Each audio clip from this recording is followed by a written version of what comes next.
You're listening to WZYE 95.9 FM. You are listening to WZYE 95.9 FM, the most influential name in Caribbean radio in the tri-state area. Broadcasting from East Orange, New Jersey, the most influential name in Caribbean radio, WZYE 95.9 FM.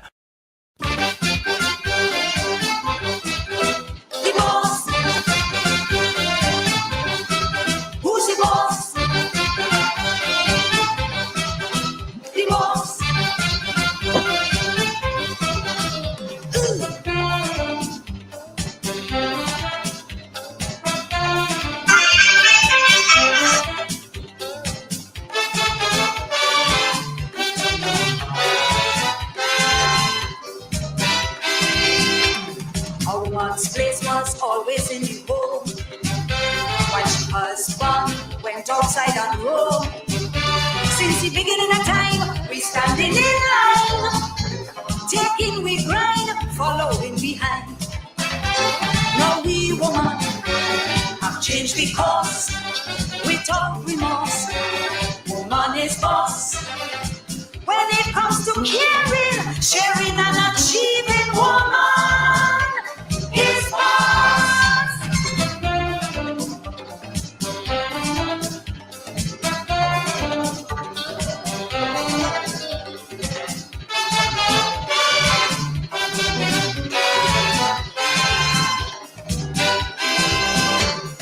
18th century saw a change. No man find woman acting strange. We no longer depend on man to earn a living. We going outside and earning we own shilling. Cause we woman have changed because we talk remorse. Woman is boss. When it comes to substance and vantage performance, woman is boss. Who's the boss? The boss. Who's the boss?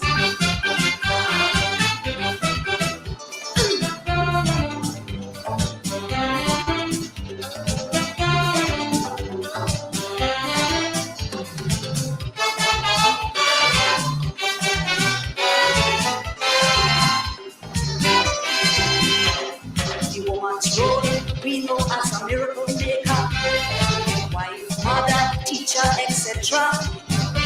With the ability to combine all of these roles, what you must agree, it's a woman's role. Cause we woman have changed because we talk remorse. Woman is boss. When it comes to quality, production and dignity, woman is boss.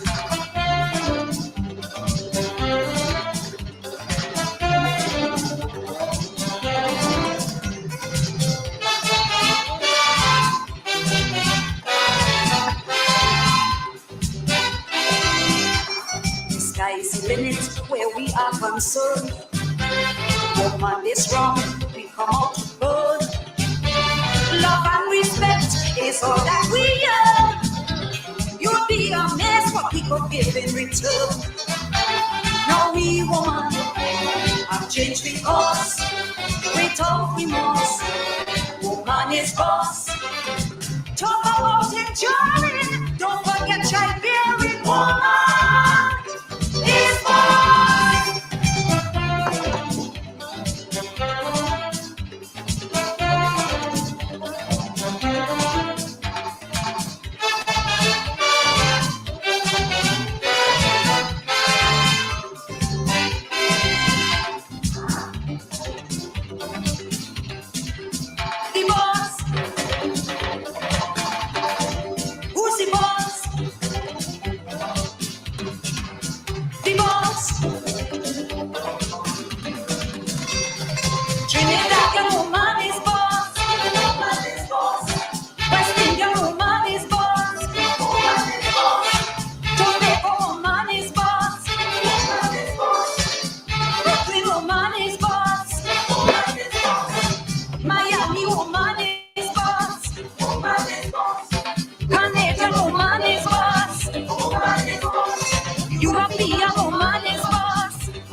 You're listening to WZYE 95.9 FM. You are listening to WZYE LP 95.9 FM, the most influential name in Caribbean radio in the tri-state area. Broadcasting from East Orange, New Jersey, the most influential name in Caribbean radio, WZYE 95.9 FM. Delighted to be delighted.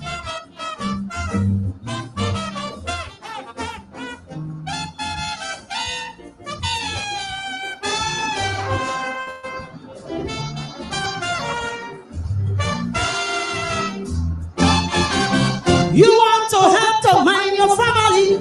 You want to help your man financially. But nowadays it's really very hard to get a job as a girl in Trinidad.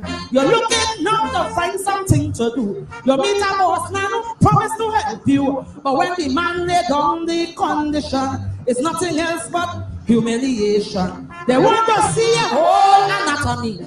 They want to see where your doctor never see. They want to do what your husband never do. Still you will know if that scamp will hire you. Well, it is all this humiliation to get a job these days as a woman. Brother, they could keep their money, my money, and die with my dignity. Not at all. Be bombarded. Oh, yeah, yeah. Ba-da-ba-dum, be-bam-di-dum-di-day, ba-ba-da-bye.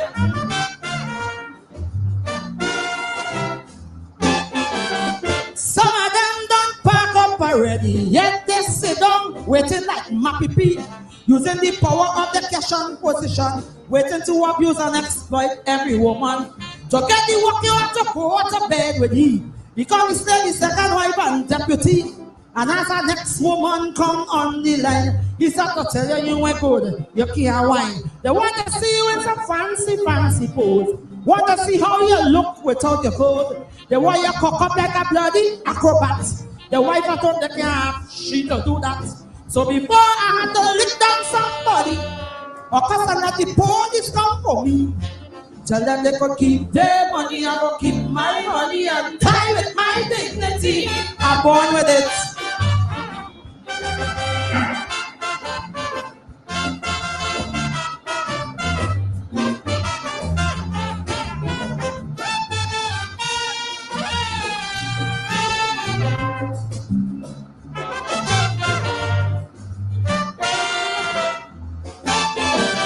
Looking for work, you might bounce up a fellow who might be looking quite handsome and macho. You tell yourself you want to work with him, so you decide you go try a rapid speed.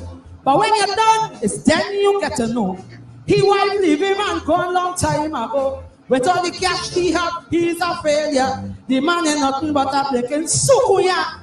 He want to build up your navel and your breast. He want to see if you are daughter on your chest. He thinks he want to do you with his hand, like if he's searching to find the promised land. I am a woman, I don't make any skylark. Before I slap you, I will die of heart attack.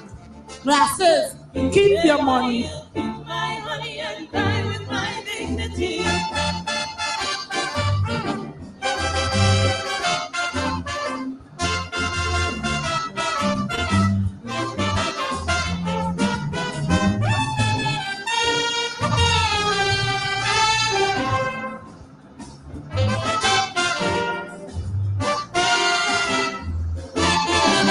It's a lot of women just like me who might be not well off financially. You need a job and you really need it bad. A man decide to help you, must be glad. But if you value yourself as a woman, you will demand respect from the vagabond. Stand up to them, let them know the truth. It's what you want to end up blinking prostitute. You have a hole on your back, they want to see. They want to see if you are marks on your belly. They want to know how much money you had before, and if you're strong enough to take any more. I have my pride and I have my ambition. I want to hold my head up high as a woman. So tell them they could keep their money, I'll keep my money and die with my dignity.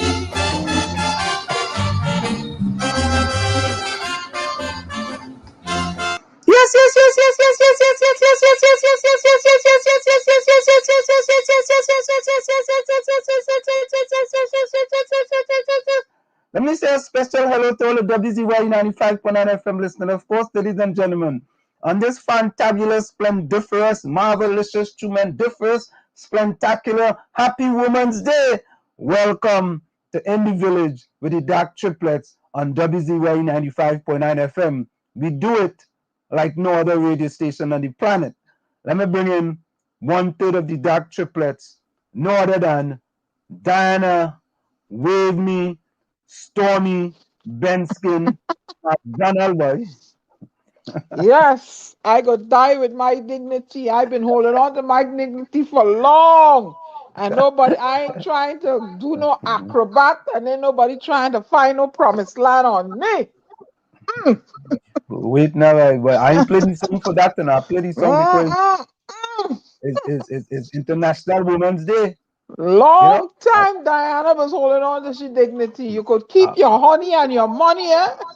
Oh God, Lord have his mercy. Who tell me to do that? Yeah, who tell you to do that? I just feel that. I I just feel I would dancing start the thing on a nice note. Woman is boss, Denise Plummer. I send that one for you. I ain't dancing on no pole neither. Hey, all right. No pole. You ain't dancing on no pole. No pole. And nobody Okay, hand ain't going nowhere. It's supposed. And he ain't looking, and he ain't seeing if I had load on my chest. Nothing. Nothing. Ain't working. But the song wasn't for all of that, you know. The song was just a dedication to International Women's Day. Yeah, she not doing it. She not cocking up like no acrobat. You're not putting your hand where it's not supposed to go. All right, and she not dancing on the pole. Let me get it straight. You're getting she work based on her merit and her qualifications. Oh God, Dana Benskin, but you stretch that one far, but you stretch that one like a rubber band. Yeah, don't get me vexed. Some women still going through that nonsense. Yep. You still feel going through that nonsense. Yeah, still going through that nonsense. Is them going through it or they taking themselves through it? I don't know. But I want women to be like, you see me? I am like a wolf. You throw me to the wolves, I coming back leading the pack. That's how I want all it to be. I thought it was a storm. Is a wolf or a storm? Throw me to the wolves are coming back leading the pack. Yeah. Okay, all right, okay. All right, woman. Woman is boss today. Yes. Yeah, woman is boss. Yeah, we gotta play that again. Woman is boss, and woman is supposed to die with the dignity. That's right. 100. And as we say, woman is boss. I gotta say in the village, woman is boss in truth there because Lana was in first, of course. Lana, welcome. Right? Then Takesha was second. Takesha, welcome. Then, of course, Nadia was third. I'm gonna keep going. Takesha was fourth. Takesha was fifth. Takesha was sixth. Nadia was seven. Nadia was eight. Takesha was 9. Takesha was 10. Lana, welcome. Lana was 11. Nadia woman was is boss. Oh God, oh God, woman oh God. Is boss. That's right. That song really has real meaning in truth, but woman is boss. If y'all would get it straight, the world would be a better place. But y'all want to compete with the cojones that God give you in the head. You understand? Y'all ain't there yet. It's a partnership, man. That's what it is. A partnership, what? Yeah, woman is boss. Well, it's a partnership 75-25. Men get 25, women are 75. 25? Well, you mean 5? 25. No. At least 25. We could just 95, 5. No. 95, 5. Woman is boss here, but when you say 95, 5, nah. Woman is boss. Nah.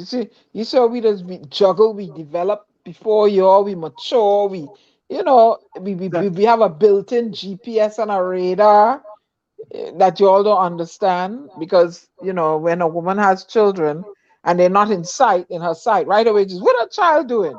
Y'all not like that. Y'all not built like that. Like Stormy, this dog I have here. When he real quiet, trust me, he up to mischief. He's up to mischief. Yep. You have to know 75 car going to 15, you know. Woman is boss, period. You know 75 car going to 15, right? Troy Smith, you inside. Yeah, Troy Smith, you break up the thing, boy. Troy Smith come about what, 15 or 16, huh? Them come first, second, third, all kind of thing. Troy Smith partner, I'm glad for you. Yeah, all tonight the Prime Minister is on CNC3 at 8 o'clock. You know, he go tell the country about Paria and the Beatum and yeah, but it was all kind of thing. And you know, I had to find one set of gun in Trinidad and thing, boy. Yeah, fish stick welcome, partner. Yeah, all kind of gun all over the place. What is next, boy? Hey, Anderson Wilson, boy. Anderson inside. Anderson, boy. Anderson, you're falling down on the walk, you know. I tell you, we had to do a live from the Beatum. In the daytime. In the daytime. What's the story? I gotta get a key to come and talk to you, boy. Right? That's she name right there, huh? Is that Kira? Yeah, Anderson. I got to send a key to take with your phone, partner. You know that certain people that get a phone takeaway. You know, it's that certain people in the village that get a phone takeaway. Yeah. But hey, Albert Montano, you're inside. Welcome. So, what all you think that we're gonna hear from the Prime Minister of Trinidad and Tobago tonight? Curtis Monteshad, you're inside, boy. Chumakak, what tax? More buffing. No. I think we'll be on International Women's Day. He will be a more gentle. Really? Yeah. I feel he will be a more gentle Prime Minister tonight. Really? I don't think so. He'll come. This is a it's International Women's Day and we merit or something from it. But that's a distraction from Paria. Oh, Albert Montano, so he thought Trinidad had no sufferers. Singing Sandra talking about Jamaica. Hey, you know, but you see, hey, I have a video. Let me play this video. I want to play this video. As I see Lana put up something. Lana said America better be careful with who they feel siding with them. It could be a trap. I put that up. Hey, Diana, look your friend Rajvi inside, you know. Yeah. Where's that one there now? You say you kinda I kinda drag out here so. Diana, let me go back. Zzz. Let me rewind. Diana, look your friend Rajvi inside, you know. I got no friend's name Raj. Rajvi. I have a friend named Richard Ramroop who's supposed to be planting bananas to get my plane fare to come home. Richard Ramroop, the CK banana fella? Yeah. I don't know nobody name. Rajroop. You know, I just said it? Rajroop. I put the both of them together, you know. Rajvi, boss, go and plant some CK banana and come back, eh? Oh, God. Hey. Look, we good friend, Marcia Brave Boy. Marcia, you're inside you. Attacks. Lana Stormy is in his bed, chewing up on something, getting ready to go to sleep. You in bed? Yeah. I can't have him out there. He be running crazy. So I had to put him to bed, give him a toy, and let him know, hey, time to go to calm down, go to sleep. Yeah. Diana, Marcia Brave Boy, say good night. Good night, Marcia. Yeah, good night, Marcia. You saw abrupt tonight on Happy International Women's Day, boy. Where's that one? I could. I'm a womanized boss. No, you're very abrupt tonight, boy. What happened? Hey, D, give me a pill now. Well, good night. I tell you, Rodri. Good night.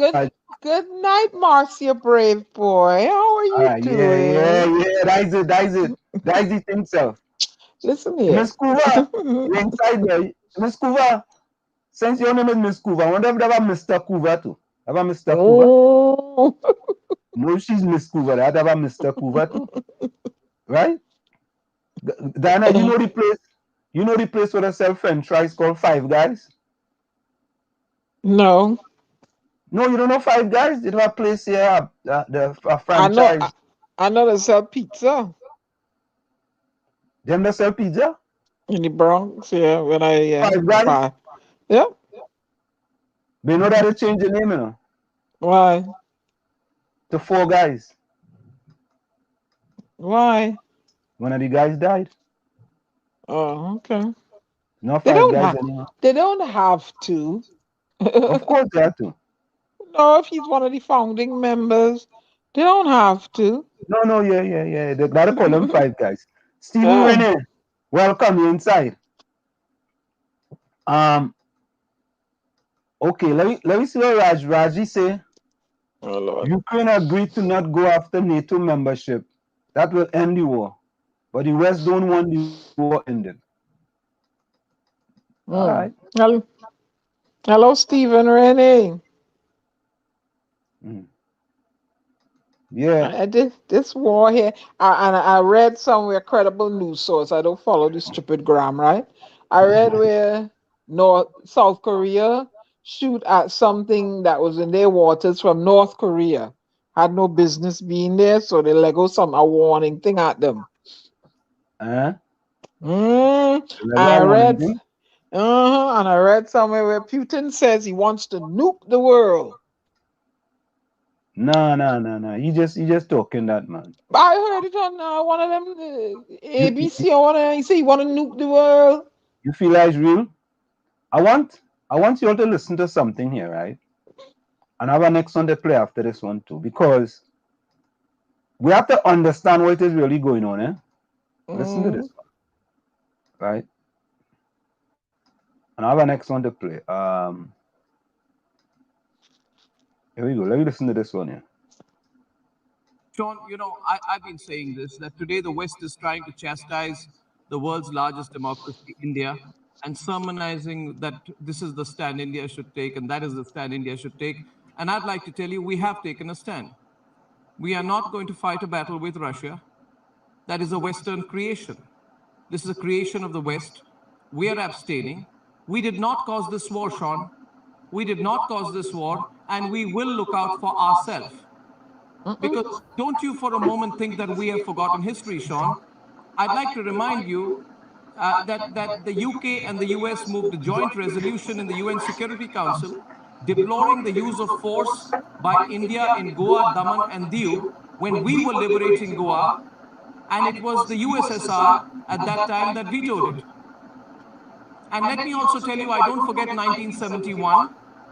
The US tried to actively harm my country in 1971, where after Pakistan launched Operation Genghis Khan against India. It was the US that rallied with Pakistan and dispatched a 10-ship naval task force, the US task force, from the 7th Fleet of the South Vietnam into the Bay of Bengal, and we still won in Bangladesh. So please, we cannot trust the Americans. We should never completely trust the Americans. Now for the British, because Sean, you're British. I think it's a great country. I love Great Britain. But my question here is very simple. We cannot forget how in 1971, the UK dispatched its aircraft carrier, HMS Eagle, into the Arabian Sea to bolster Pakistan and then retreated after the Russian fleet was spotted. So no, I do not forget my country's history. And you tried to pass resolutions against us in 1971 when the people of Bangladesh were being plundered and raped and murdered. At that point of time, when we were liberating Pakistan, you tried to pass a resolution against us. And while UK and France abstained, Russia vetoed it. So I never forget my country's history. And I truly believe that a great country like India will look out for itself. And I'm completely a believer in the recalibration of the world order. And while I condemn the casualties in Ukraine, I think we are doing a damn good thing, and I'm proud of my country for standing up for itself. So there you have it, folks. The man upset. The man very, very upset. He upset. The mad as hell. You know, and you know, we have to analyze that from not just the perspective of India, but when we go across the world. And I want you guys to listen to this next one here. Because you see, when you come into the village, right, we try for you to get a varied amount of information that you could use and you could talk about and things like that. Eh? So hold on. Hold on a minute. Let me get this. All right. Not yet, lady. Not yet. You're going too quick, man. You're going too fast. Let me get this up here. I want you all to listen to this. So this is very important. When we see oil and we see the price of gasoline and the way how things going, All listen to this. Listen to this. Just listen to this. It could explain everything that's going on right now. And soon, it had a new name, the petrodollar. Your currency is only as strong as the demand for it, just like anything else, the supply and demand. Why the petrodollar is important, it causes a demand for the US dollar. A lot of Americans don't realize that over 70% of all the $100 bills in the world are actually outside of the US. There's more $100 bills in Russia than there are in America. This stockpile of US dollars in countries around the world is because oil is bought and sold using the greenback. If oil starts trading in non-petrodollars, such as gold or a basket of currencies, or if China and Russia start trading in yuan and ruble rather than US dollars, that demand isn't there. And the way of life for the average American will be done. It will be worse than the Great Depression. To date, anyone who's potentially threatened the status of the petrodollar hasn't fared well. Libyan strongman Muammar Gaddafi publicly pushed for a Pan-African gold-backed currency that he would trade for Libya's oil. He was killed during a US-backed revolution in 2011. And just a few short years before, Iraqi dictator Saddam Hussein advocated selling oil for euros. At this hour, American and coalition forces are in the early stages of military operations to disarm Iraq. The US invaded under the guise of looking for WMDs. Iraq did not have any weapons of mass destruction. And interestingly enough, after the Americans invaded, took over, put in their own government, the whole concept of selling oil in euros never surfaced again. Today, many countries resent the current petrodollar system. Their leading spokesperson is none other than Russian President Vladimir Putin. Americans should be very worried about what Putin can do. There is a new Cold War going on. It is the Colder War. That is exactly what's going on. And who's in the center of this push? Vladimir Putin. And the petrodollar is so crucial to the Colder War. The only thing holding America right now at the top is the petrodollar. And let me make it very clear. If the petrodollar dies, so does America as a superpower.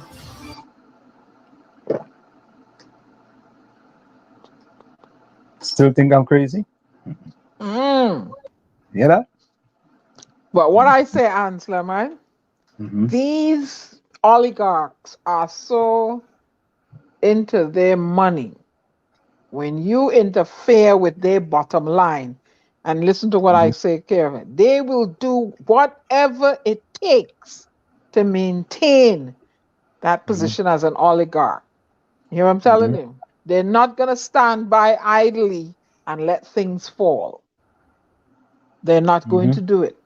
Because the oligarchs, they have their hands in every country and every asset. They're all them together. Right? So you want to interfere with me?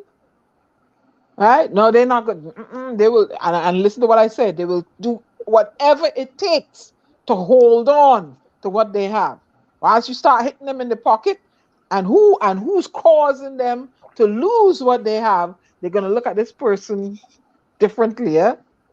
That's what drives these rich billionaires, gazillionaire men, right? They're not gonna sit by and let their money dwindle. Like no. They're gonna do whatever it takes. You see what they did to Gaddafi? What they did?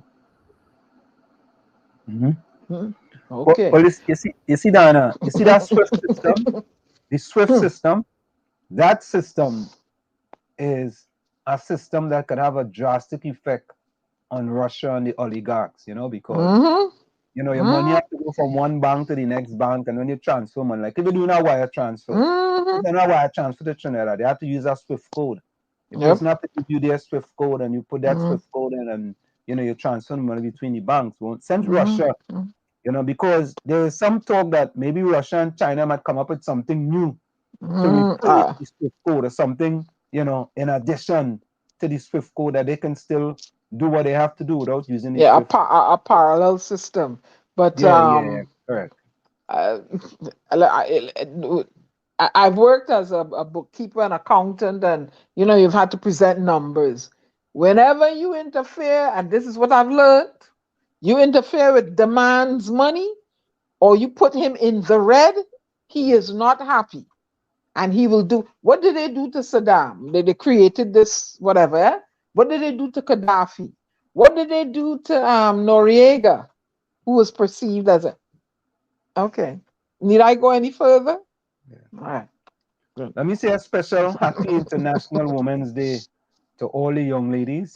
A special happy International Day to all of you.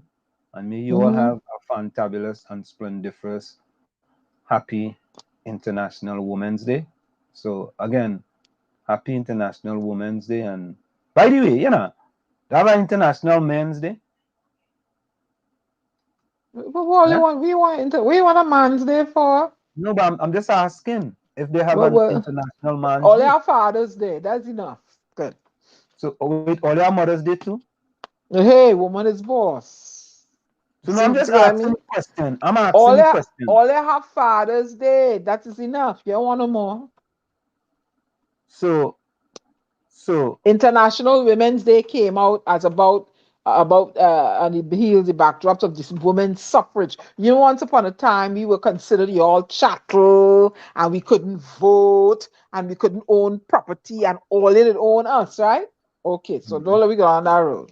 Good. That is why International Women's Day come out. We couldn't vote without our husband's consent and considered chattel. You were never our chattel. You probably were the white man's chattel under slavery. But we need our day. So this is what they say. Wikipedia says International Women's Day is a global holiday celebrated annually on March 8th to commemorate the cultural, political, and socio-economic achievements of women. Now that's excellent, right? But I'm just asking the question, right? What you want the International Man Day for? What would all they have Father's Day, all they have your birthday. What else all they want? Well, so women do have Mother's Day? Hello. You hear what the women have? Mother's Day. All they just carry a picnic for 9 months and then had to push it out and all that. All it was ever owned by a woman, by us, and telling all they can't go and vote, and you all can't do this. Come on. But many of us deal with that, Diana. You see. So all right, Marcia, say Happy Women's Day, Diana. I spoke to it already, told her that. All they don't need no man's day. This came out, I believe, on the backdrop. And Marcia helped me, you're the journalist, on the backdrop of women not being able to vote, the suffrage and stuff. You know what thing we went through? Under suffering on all there. Women not being able. We were once all the chattel. We were once chattel, considered chattel. Come on. Why you think Billie Jean King whipped that guy in 1970, whatever, in the tennis match and all that? Okay, let me continue. The women in the national soccer team had a fight the other day to get the same pay as men. Hello, you want me to go down all the roads that why we have to have International Women's Day?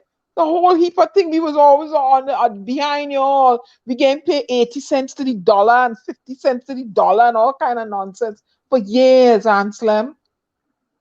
So we have to have International Women's Day. No, What you want a day for? Well, Diana, you raise a valid point. All you don't need no day. All you good. You see, questions have to be asked, and people say, you know, I remember some people come into the video and say that's a dumb question. I don't think there are any dumb questions. No. Right? And like, for example, you bring up the women's soccer team. That's a great example. Right? The women's soccer team, right? Them playing sport just like the men, and the men's salary might be 3 or 4 times as much as them. Right? And them had to go and play the same amount of minutes. Right? They had to kick the same ball. They had to try to score in the same goal. You understand? So I was just asking the question. You know, but I will take it further, but ask, why isn't there an International Men's Day? Because there's an International Women's Day. All don't need no International Men's Day. End of the story. And you, Mr. Muhammad, what? Tell Adam to take back his rib? Listen here. Don't go down that road with me, eh? Good. Who's that? Nizam? Nizam Muhammad? Yeah. Nizam, welcome. What Nizam say? Tell Adam to take back his rib.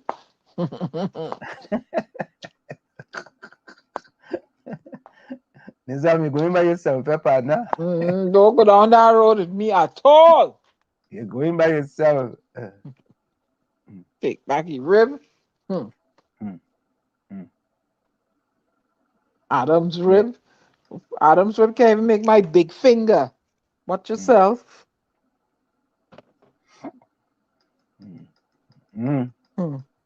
I see they say here, what, if India stop exporting to America and sell their products, they will be leading country. America does take advantage of the country. Oh Lord. Oh dear. Oh dear. Dana, I will back that rib too, yes. Why you want back a rib? What rib? Huh? Nizam, Wall Street, we tell Adam to take back your rib. Take back your rib. Yeah. But he could take back his rib and we will still progress. We will admit, you know, and if he took back his rib, then you can't consider us chattel and property and all that then. Let's go. Yeah. All good in a way. All very good. I don't know what to say, partner. And according to what is written, it was the maker who decided to take the rib and make us. But he had to take a whole lot of sand and wherever we do to make all this. But we just come from one rib. And you see how powerful we are? Hey, don't go on that road with me. You imagine if he did take 2 ribs? But Diana, at the end of the day, right? I want our people of Trinidad and Tobago to listen to this, and sometimes you wonder if this is true, if it's false, so you'll take a listen to this.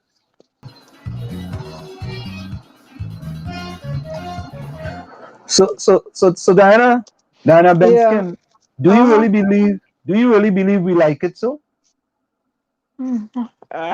Some people. Not all of us, but many of us.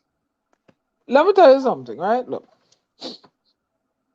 I see something here in the chat there asks, how America acts this way and they, behave this way all over the world.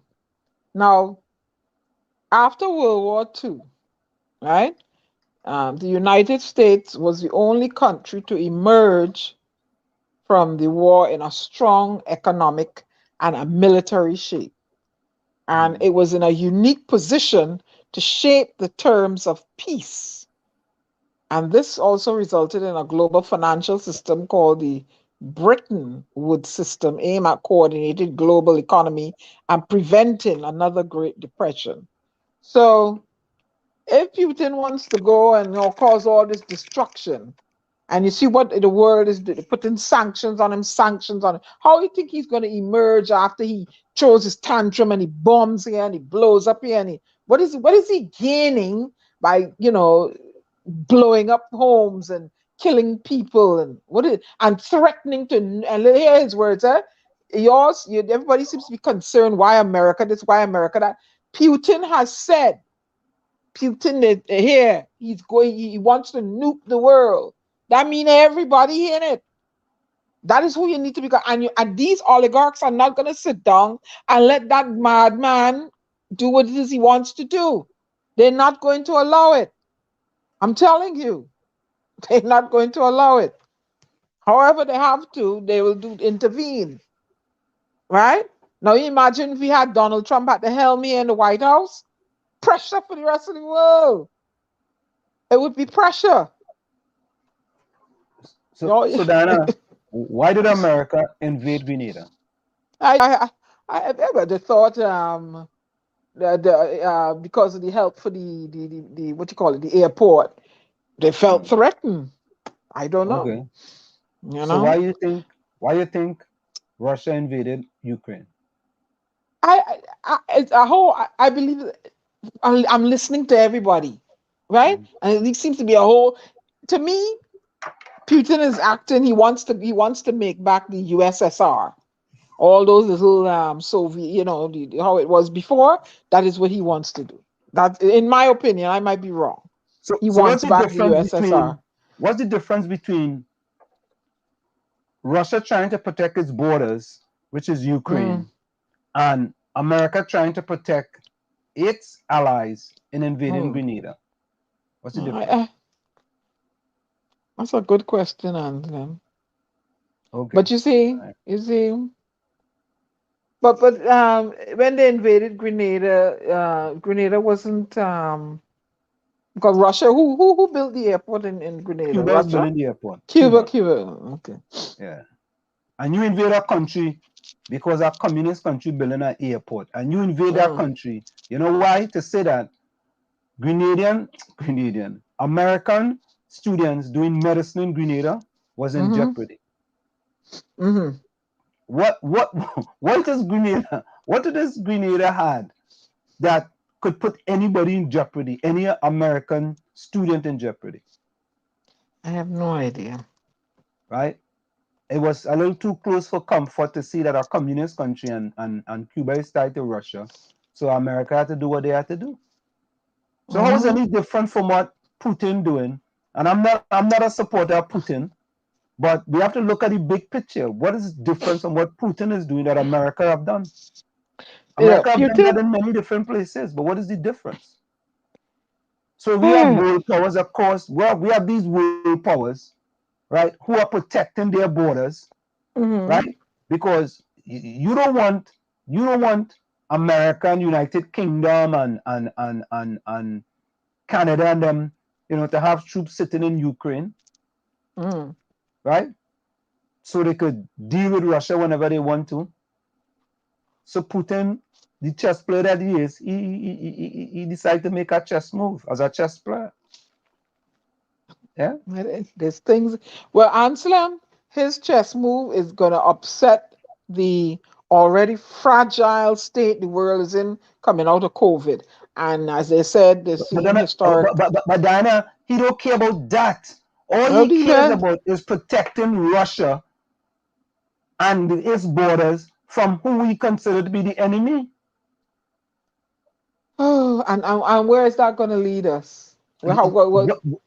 Listen, but listen to this. The good thing is that, right? The good thing is that no American troops that we know of, unless they are part of NATO, have actually gone in to Ukraine to fight. Right? So the fight now is between Ukraine and Russia. But you see, we're going to play singing Sandra song. No one wins a war. Nobody wins a war. Nobody wins a war. Richard Ramuth said Finland next. And you know what? Look, what I noticed, right? It's always a certain type of people creating war. You don't, they went down to Africa and they do what they had to do, and they put down their boundaries and their culture and their risks, and and left them fractured, and they fight amongst each other, tribal factions, but they get along. But you don't see, this one invading the next one with nuclear bombs and all that. I don't know why. Why? What are you gaining? What is he? What's he gaining? What's Putin gaining by destroying homes? An infrastructure, a city that from before it looks so beautiful. Diana, when one of these superpowers invade another country, them just think about that. What is different than Putin is doing than we have done in America? What is different when we invade a country? Anselm, let me make a statement here. I don't want America drawn into that. You know why? She's gonna start drafting all she young men. No, I don't. I know America.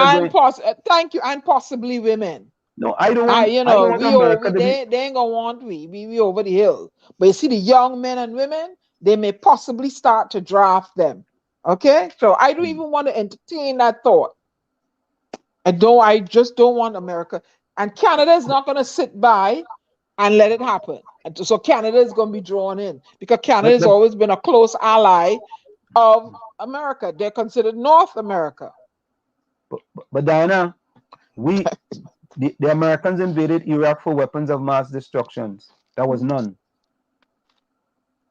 I can't answer those things, Anselm. I mean, you got to bring somebody, a military person on here. But they admitted they admitted. They were, yes. Colonel Powell, God rest his soul, admitted that he was misled with regards to weapons of mass destruction. He admitted that. He admitted that. So what I'm saying is that what we have to do is that we have to kind of understand this war thing, right? Because we have these superpowers, them fighting, and they go fight to protect their borders from people who they don't consider to be their allies. Right? So, listen, a lot of us don't like Putin, but Putin decided that he has to do what he has to do to protect Russia. And you know what, it's unfortunate that Ukraine is an accessory to what Putin wants to do. And you know what? And then you have North Korea with the beef with South Korea. Then you have North Korea threatening to interfere with Japan. Then they don't want Taiwan and having sovereign. And there's a whole heap of, and you know what I say? They all fighting and the wall that Hitler put up, we're gone. The wall is there no more. Somebody gonna come behind and erase all of this and put it back the way it was before. That's what's gonna happen.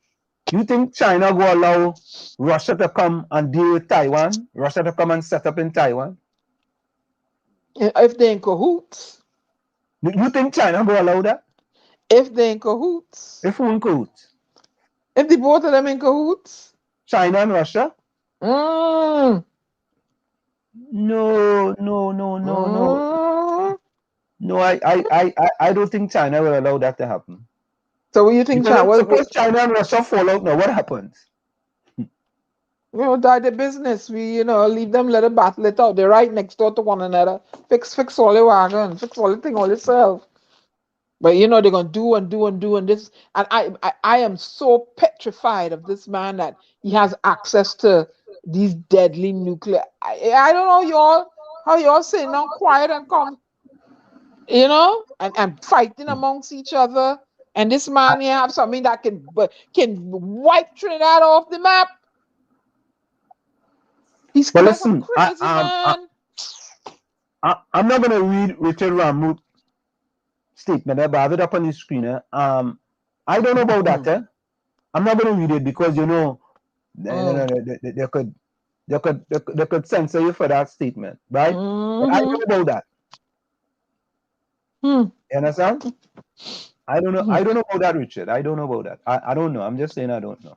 China backpedaling now. I never trusted China. I remember in the early days when China was, they marching all over the world. They come to Barbados and they have trade commissions I don't like no country that sanction the killings of girl children because people only allowed to have 1.5 child. Number one, how you just have 1.5 child, and why you're throwing your girl children in the Yangtze River. China has a nasty history of human rights abuse. So I don't want to be bedfellows with no country like that. So when you wake up in Trinidad, when I tell I'm in Trinidad and you wake up, it's somebody, it's some picture, some show, they're dancing on it, and I was like, look how they're indoctrinating them slowly. Barbados, the same thing too. I switched the channel. I don't want to, no. You know, I say no, 8 hours and watching. No, not indoctrinating me. I don't like no country that has that terrible human rights. Terrible. And you all can look it up for yourself and see. Right? So folks, they can say, hold on a minute, Diana. We got to go for a quick station identification. Folks, it's in the village with the DAG Triplets on WZYE 95.9 FM. We have a guest with us by the name of Anthony Batson. He's sitting in the background. We're going to bring him very shortly. So it's in the village with the DAG Triplets on WZYE 95.9 FM. We come to every Tuesday, Thursday, and Saturday from 6 to 9 p.m. That's Tuesday, Thursday, and Saturday from 6 to 9 p.m. Stick and stay, don't go nowhere. It's in the village with the DAG Triplets on WZYE 95.9 FM. You're listening to WZYE 95.9 FM. You are listening to WZYE 95.9 FM, the most influential name in Caribbean radio in the tri-state area. Broadcasting from East Orange, New Jersey, the most influential name in Caribbean radio, WZYE 95.9 FM.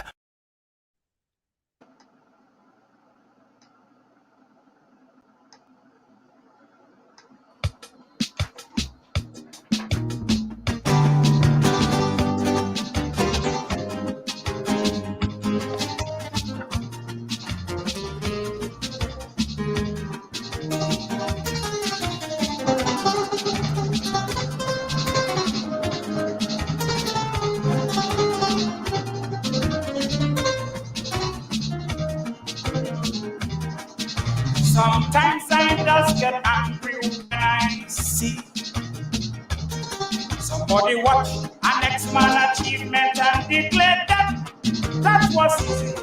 They don't see all the struggle and all the failure. They quickly form allegiance to toast the winner. But in this life, there's a truth, and every tree you see have a root.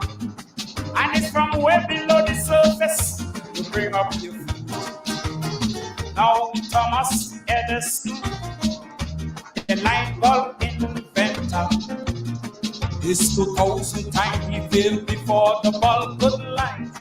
And when he reached 67, a fire caused him 2 million. That's when the studio burned to the ground 1 December 9. But he stood strong, faithful to his craft. And 3 weeks later, released his post photograph. You see, he had the stuff great men are made of. It's the stuff you could miss unless you look below the surface. I said he had the stuff great men are made of. It's the stuff you could miss unless you look below the surface. Okay, shot.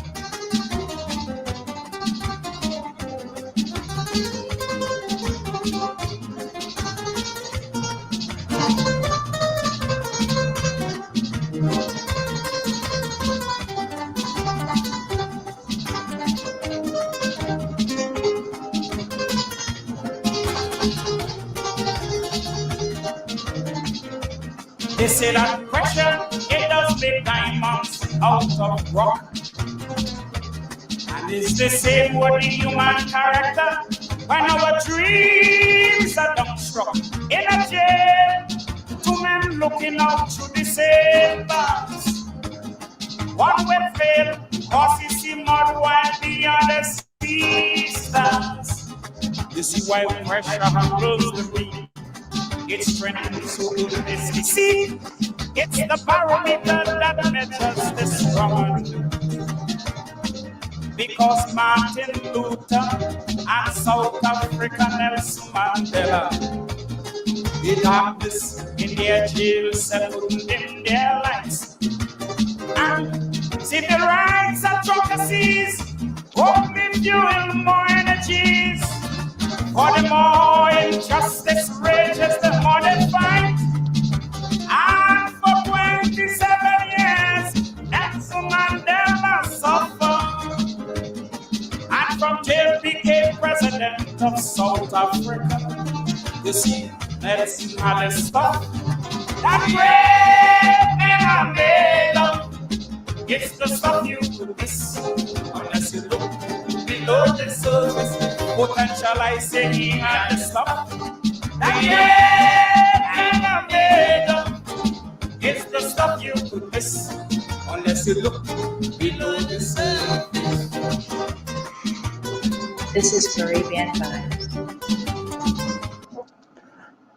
Yes, because sometimes you do have to look below the surface. You just can't look on the top. Mm-hmm. And when there's a cake and the cake have icing on it, and you just look at the top, you don't know at the bottom what color is the cake, whether the cake is yellow, black, green, pink, salmon. So many times we have to tell you what I did with a cake one time. I was a child, and I figured I wasn't gonna get none of the cake. So what I did, I turned the cake over, circled the inside, cut out all the inside, and left the shell. Whoa,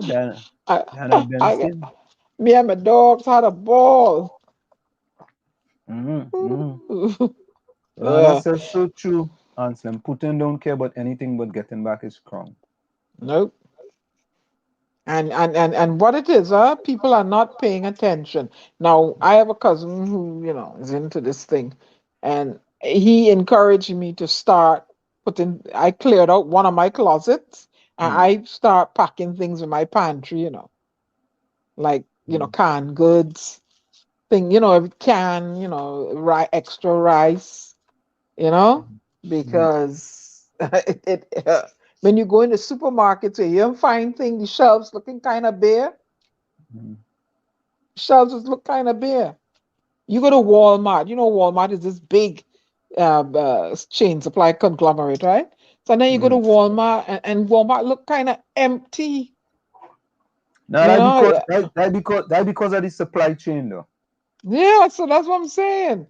So I put certain oil and certain things in my tuna and things that can last a while in a small closet I have here. Now, fish taker is a valid point. Trump has a lot of business and private-owned golf course. That's why Trump supporting Putin, because he's scared if he lost everything in Russia. That's a good point. That's a valid point. Richard said, if war break out, he coming by me. You can't grow no sicky fig tree here, boy. You have to learn to grow Christmas trees. Yep. I will like the day when it comes that America stop placing sanctions on countries and people suffering from them sanctions. So how are you supposed to deal with what he doing? But let me answer your question. All right. So Diana, when you place sanctions on Venezuela, does Maduro suffer? Does anybody in Maduro government suffer? I don't know. Them don't suffer. It's only the poor people that suffer. Them don't suffer. When you place sanctions on people, it's poor people. Listen, imagine if America put sanctions on Trinidad and Tobago. Who you think will suffer? You think anybody in the government suffering? You think them rich people in Trinidad suffering? No, them ain't gonna suffer. It's poor people will suffer. I don't know. They work so hard to maintain peace for so long, and this one person will come along and and some I don't know. If they say in the end times, I don't know what is. Right. So Richard Ramub say yes, he can protect Russia, but no one trouble Russia. You said you had a guest. You say you had a indirectly trouble them. What do you mean you indirectly trouble them? Think about it. You indirectly trouble them. Well, I glad Michelle Obama. Ukraine is a stone throw away from Russia. And you want to go and set up, you want them to be part of NATO, so now all them people going and set up all kind of thing. They could bomb. Come on, man, all you. Let me bring in the next, let me bring in the first guest. Anthony, how are you? Oh Lord, the fellas fighting for me in the chat. Hello? Anthony, Good night. your camera off. How are you? I'm good. Wonderful, wonderful. So, folks, we have with us tonight a young man by the name of Anthony Batson. Anthony Batson is a self-taught harmonium, dholak, and dantal player. Batson, whose voice is similar to chutney soca icon Sunda Popo, has won many competitions.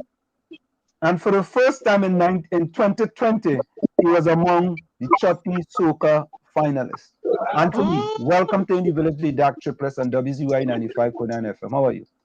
I'm good. It's my honor to be on the program. How are you, my friend? Well, this is In the Village with the DAG Triplets. The D is Diana. Diana is considered to be the storm. I am A. I am Anselm of Wall Street. And G is Gary or the Phantom. And Gary just joined us. So it's the DAG Triplets, DAG. And Gary is considered to be the Phantom. In the Village with the DAG Triplets on WZYE 95.9 FM. Welcome, Anthony. It's a very interesting crew, man. So the DAG Triplets. Yeah. With the DAG Triplets, you know. we have honor to be on your program here tonight.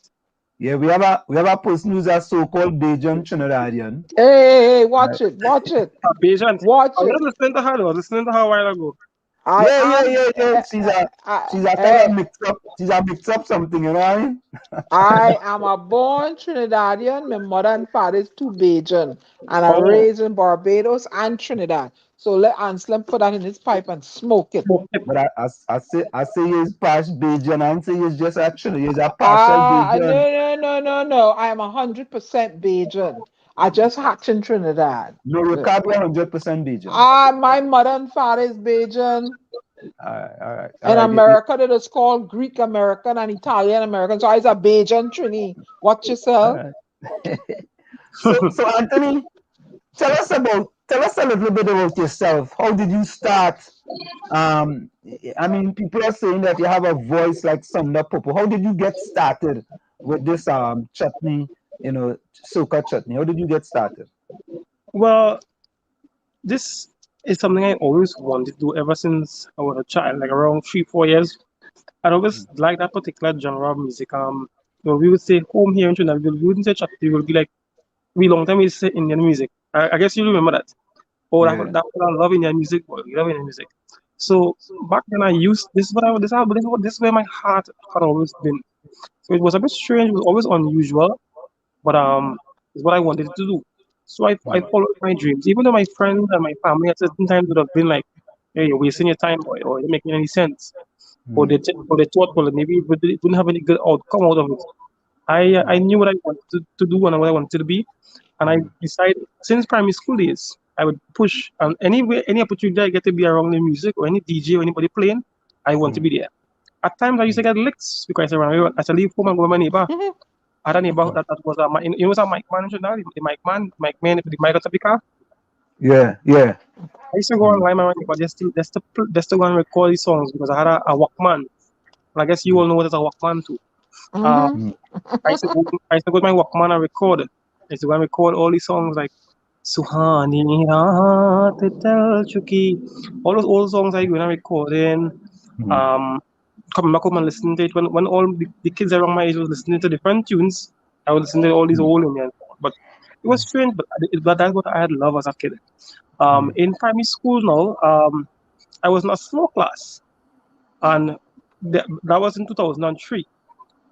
I believe I was in standard 3 at the moment, and they implement Hindi. Hindi was a part of the school syllabus, right? And my class, we was we was left out because they were like they're already slow and this makes sense. We teaching them anything.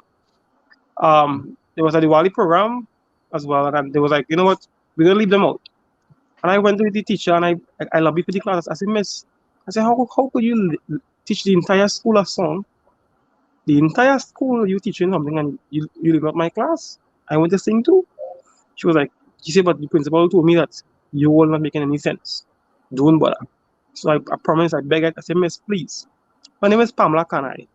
And she gave me a chance. She said, you know what, I'm gonna give you a chance, I'm gonna give your class a chance. You must promise me you will behave.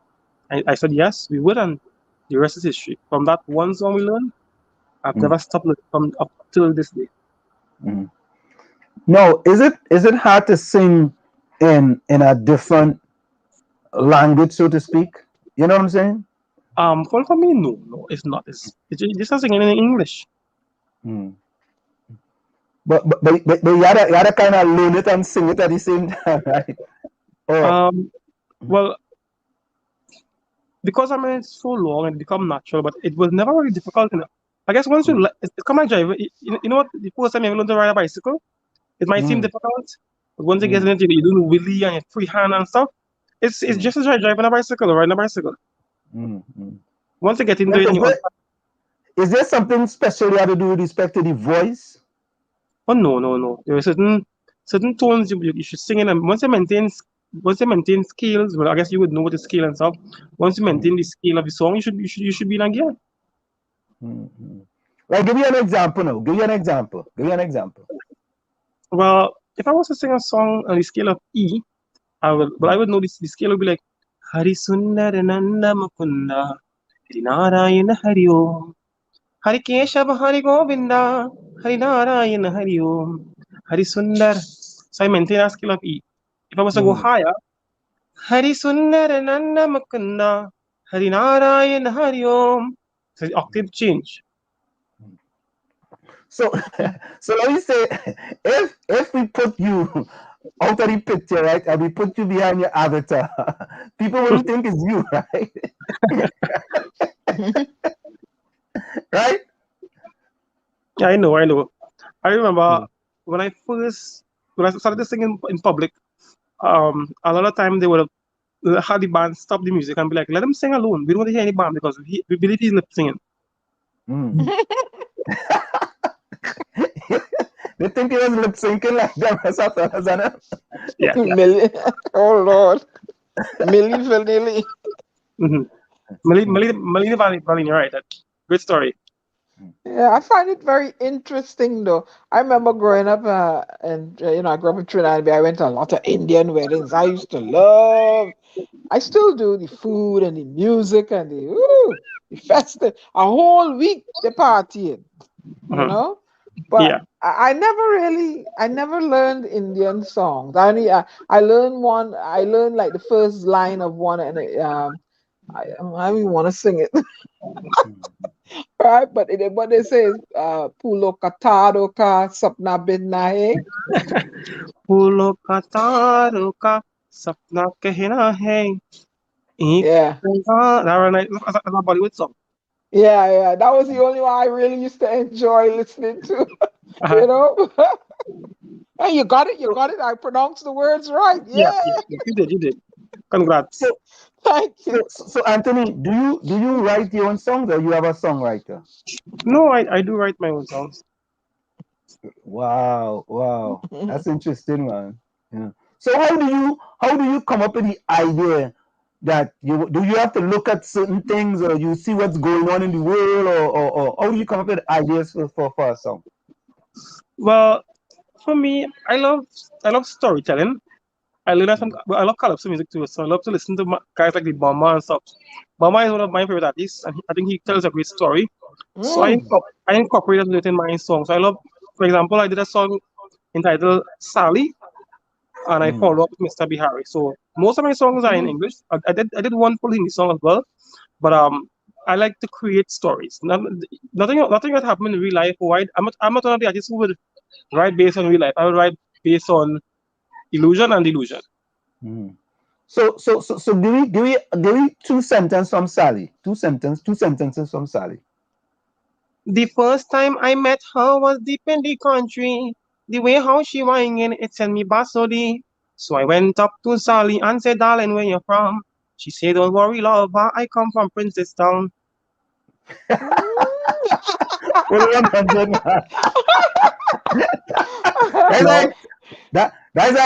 a chutney example right there, man.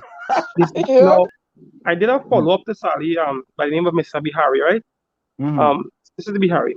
Mr. Bihari want me marry his daughter. He took me to a party so I could get to know her. Mr. Bihari want me marry his daughter. He took me to a party so I could get to know her. Listen me, Bihari, let me tell you plain. I don't love for money, I don't love for fame. You could offer Dory, house Kanlan. Mr. Bihari, I want you understand. Sometimes in life, boy, true love must find its way. Me and your daughter should take this day by day. Yeah, man. No, this is interesting, man. This is interesting because I mean, it seems like it's a talent that you maybe have to work on, right? That didn't come just easy like that. It's something that you have to put work into in order to basically make it professional now. Yes, yeah, it took a lot of time and a lot of practice over the years to get where I am today. Mr. Batson, listen, I'm a poet, right? Also, right? So sometimes anything influence what's the word? It motivates me to write. You know, I may hear something and then, right? And what motivates you to write your songs? Well, again, I love poetics also. I believe a song must rhyme. Like, for example, da da da da da. That's a melody, right? It's a poem. A song is basically a poem. So the songs I would write is based on, again, illusion. I'll try to create a story or take nothing and create something. There is no Bihari in it, but I create that character. It's a character I created, and I follow up with the character. Okay. So you create your own from your songs is a character that you have created. So I create a character. No, there's a video. The Bihari, so I brought that character to life then. But we had people using names like, for example, in Chutney. If you, I'm not sure if you listen to Chutney, you don't listen to Chutney, but it's very common for these Chutney artists to sing about alcohol, like rum. You would know they sing about rum very often.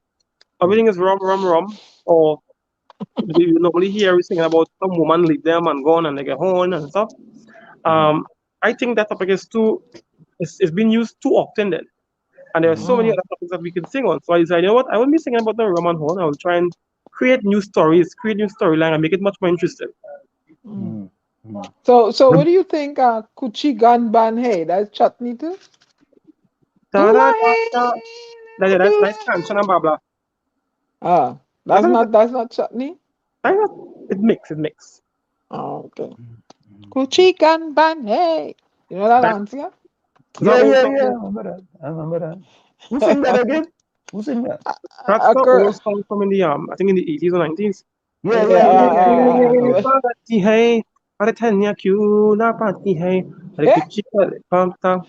then maybe like feeling hot.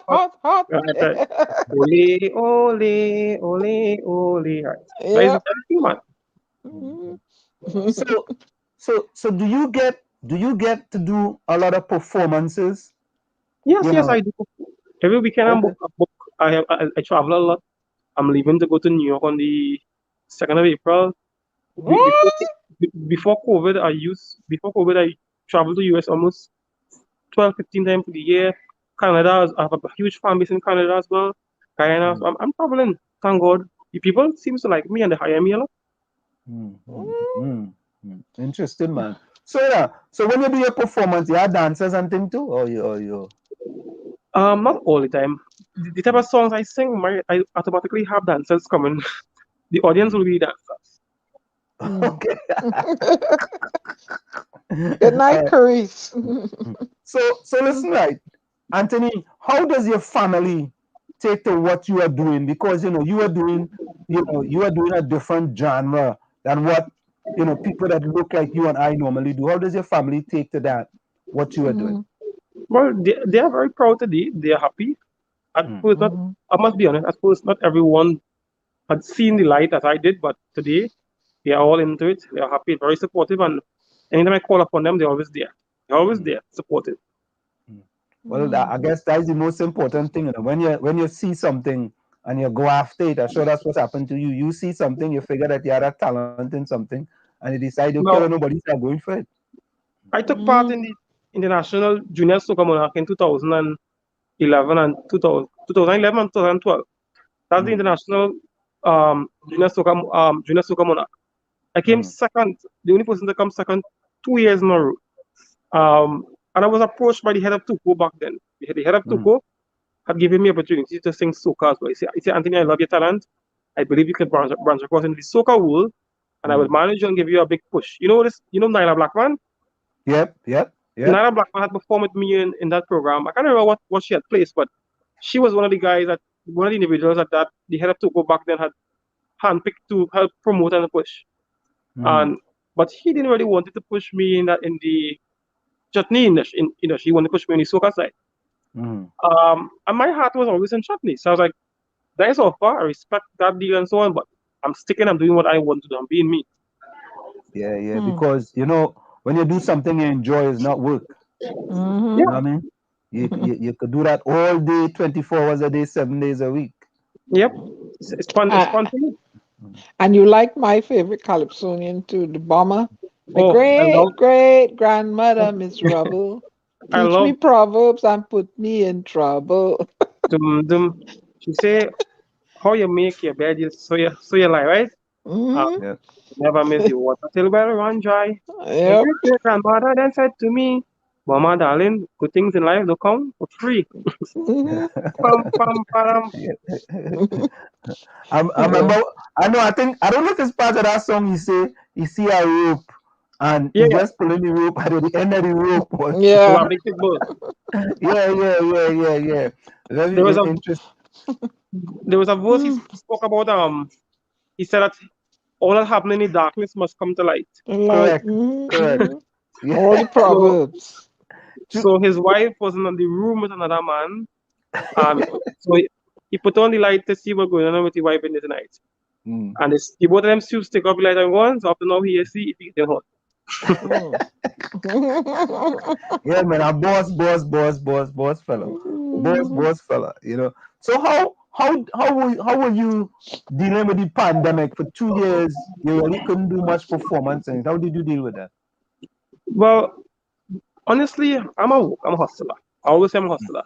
So before I always have my job. I was always performing. I own a maxi taxi here in Trinidad, so I work on the road apart from singing. I have no shame in that. So when the pandemic kicked in, I just switch. I started to work. Right. And I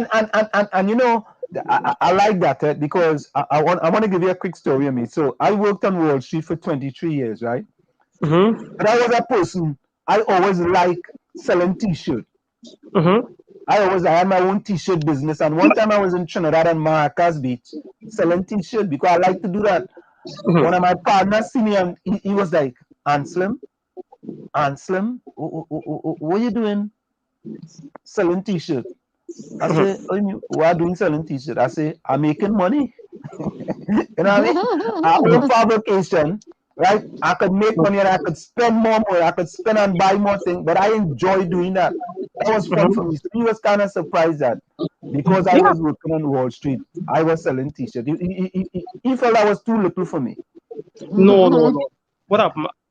During the pandemic, a lot of artists suffered a lot, and because of pride, she doesn't call pride, they even suffered more because they were ashamed to go and work. I am not ashamed to do anything. Once I'm making an honest dollar, I would go. It's better to eat one bread than to eat no bread. Correct is right, man. Correct is right. You know what I mean? And when you could go from place to place without even losing a footstep, it is great. The pandemic come, something else you could fall back on. When the pandemic gone, you just move back right into to what you have to do. So that's what I did. I'll give you. I'll use a rough figure. Approximately, I was making 5,000 a month. With the pandemic, I only had to make 1,000 a month, but 1,000 was better than 5,000. I'm sorry, zero. That nothing at all. So, But what? Can I ask a question? go ahead. I would have loved to have seen you, like persons like yourself, go to India with Michelle Montana. Why didn't that happen?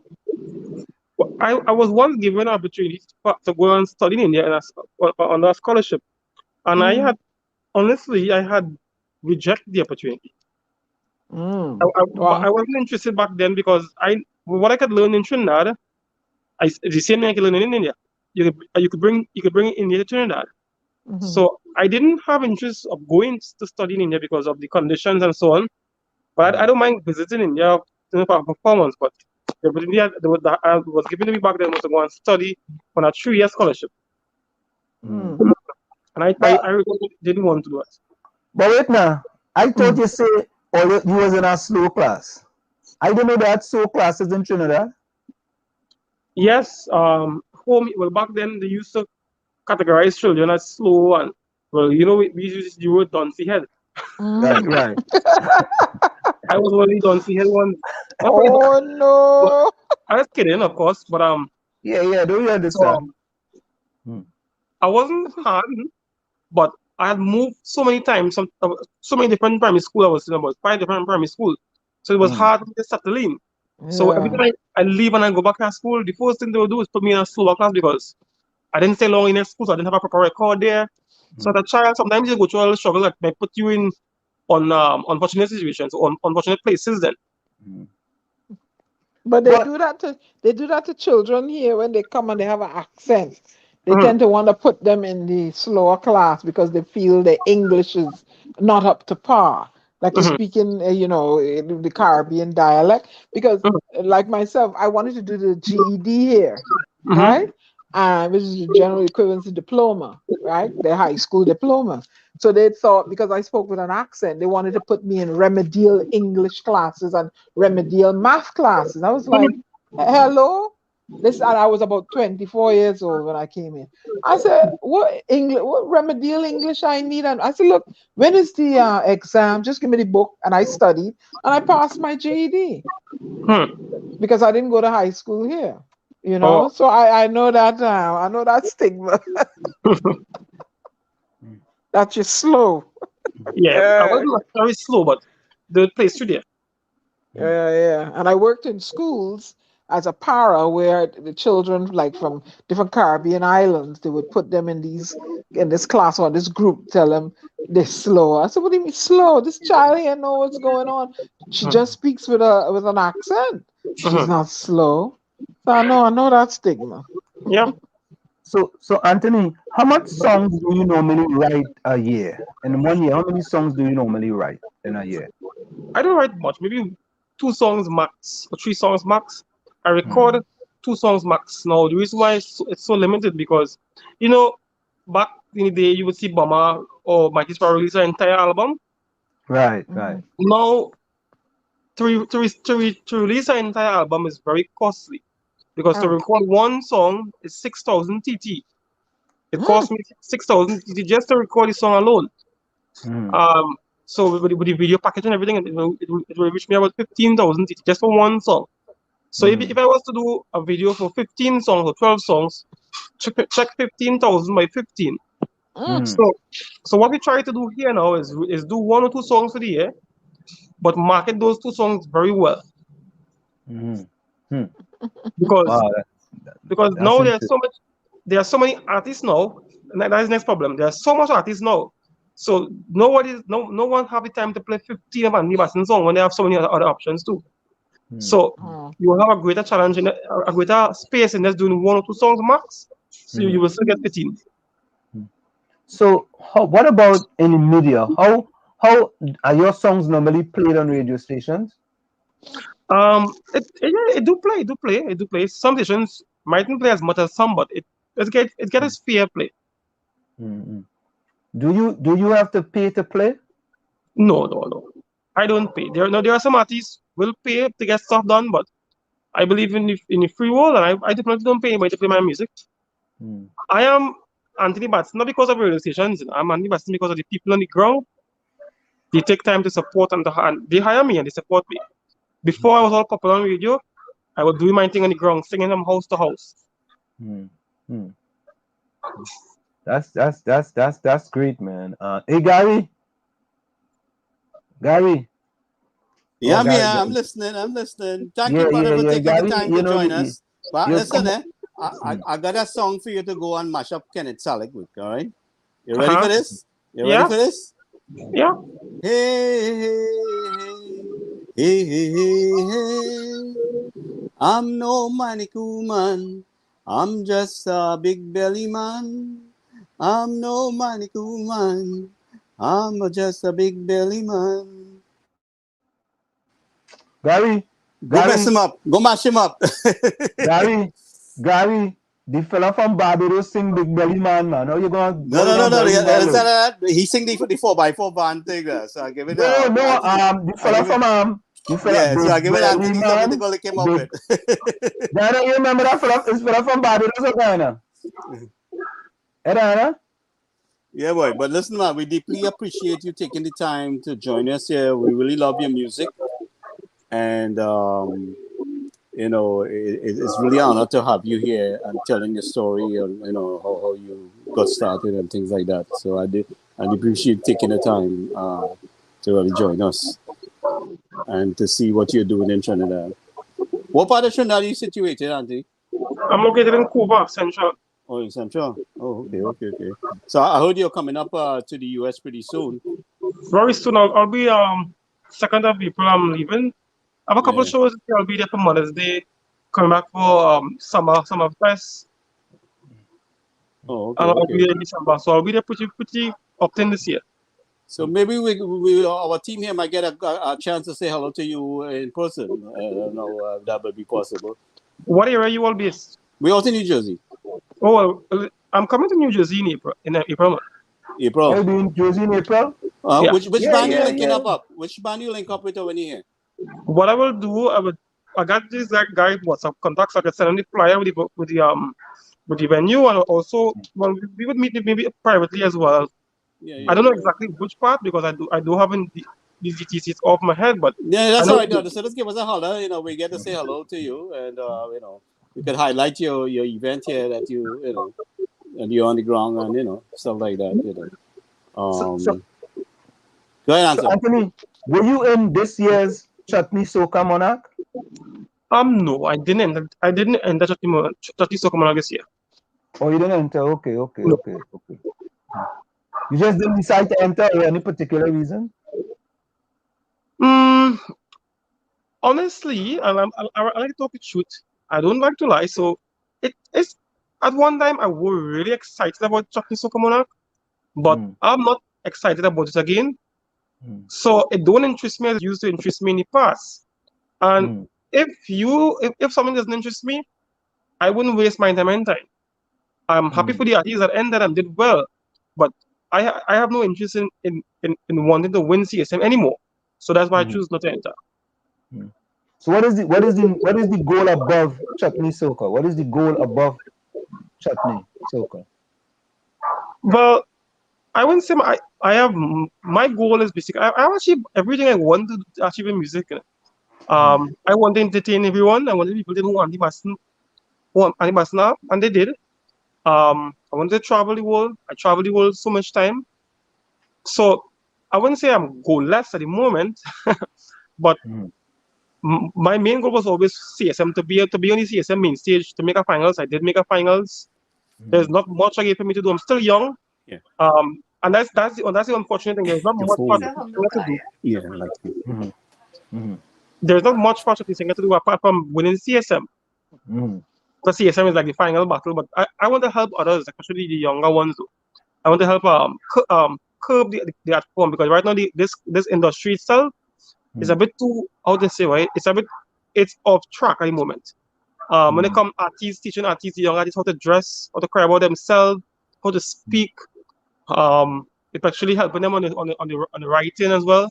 So I believe what I would want to accomplish is God could bless me that I could be able to help the upcoming artists. I like what you're saying. This is something that I was suggesting to the people in the pan business or the carnival business and calypso, whatever. is that a lot of times, you put in all this hard work and you don't really make the real profit out of it. So I would like to see you guys structure things. That's like how American artists here is reaping the benefits. In Trinidad, you get used and abused and thrown out. So we want to see you guys change the game, and you're heading in a direction I like to see what you're doing. I remember where I was 10 years ago and how my way of dressing and stuff. But I was at self-pride though, so I was dressed properly. But a lot of young artists now, even though I'm young, but I see a lot of my colleagues, they need a lot of help when it comes to dressing and crying about themselves as an artist. Being in public is not as easy as some people might think. They might think they just pick up a microphone and just sing. No. A lot of responsibilities come with it. You become a role model as well. A lot of kids will be looking at you. People would admire you. So you have to cry about yourself in a certain manner. Even obviously you always have to maintain that character as well. Sometimes you go to the grocery, cry about yourself with respect. Your Facebook post, the way you post, the things, the content you post, people will always be looking at these things. And I think a lot of artists or public persons don't really get that. I don't think they have got it yet.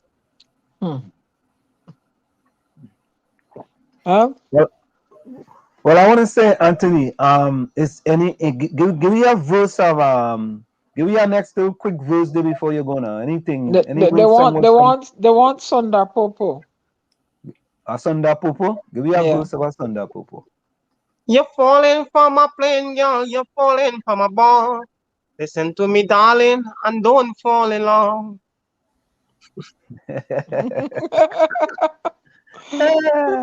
Lordy bina chatani, kaise bani. Kaise bani.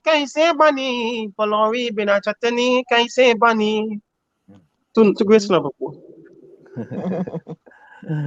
Anthony, it's a pleasure, man. We're so glad to have you here in the village with the DAG Triplets and the one and only, man. One and only. Unbeatable.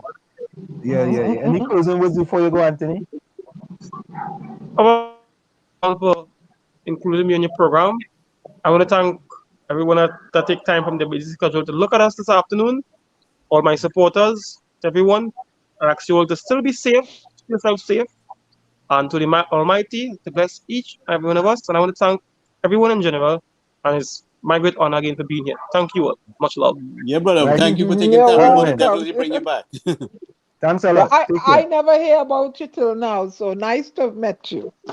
What you can do, you can go on YouTube and type in my name, Anthony Batson, and you will get all the stuff, all the recordings, all the new songs, Mr. Bihari. I sang a song on abuse. I know today is International Women's Day, right? Yeah. One of my songs for this year was Stop Abuse, Stop hitting the woman. So I think it's a good song that you could look up. Okay. It fits well with a day like today. All right, I'll look it up. All right, thank you, man. We appreciate it. Thank you very much for taking the time. Thank you. All right, bye-bye. Right. Yeah. So there you have it, ladies and gentlemen. We have what's the verdict in the chat now? Let's hear them. No, leave it. No, you get good. You get good reviews. Listen, ouch. I went looking at Marco and Uncle Kito's conference. They disabled the chat. You can't dictator move, boy. You can't put no comment in the chat. Nope. Who can it? TTT? Yep. Can't put no comment. The broadcaster has chosen to disable this feature. We'll try put it in there and see. But why you ain't supposed to be able to Maybe they're blocking me. I don't know. But if you try to pull it up, I noticed I said, but the chat blank.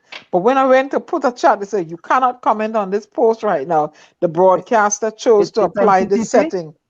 It's on TTT. Where is it? Yeah, TTT online. No, CNC3, man. I think it's CNC3. Yeah, I'm on TTT live. I'm looking at it here on my phone.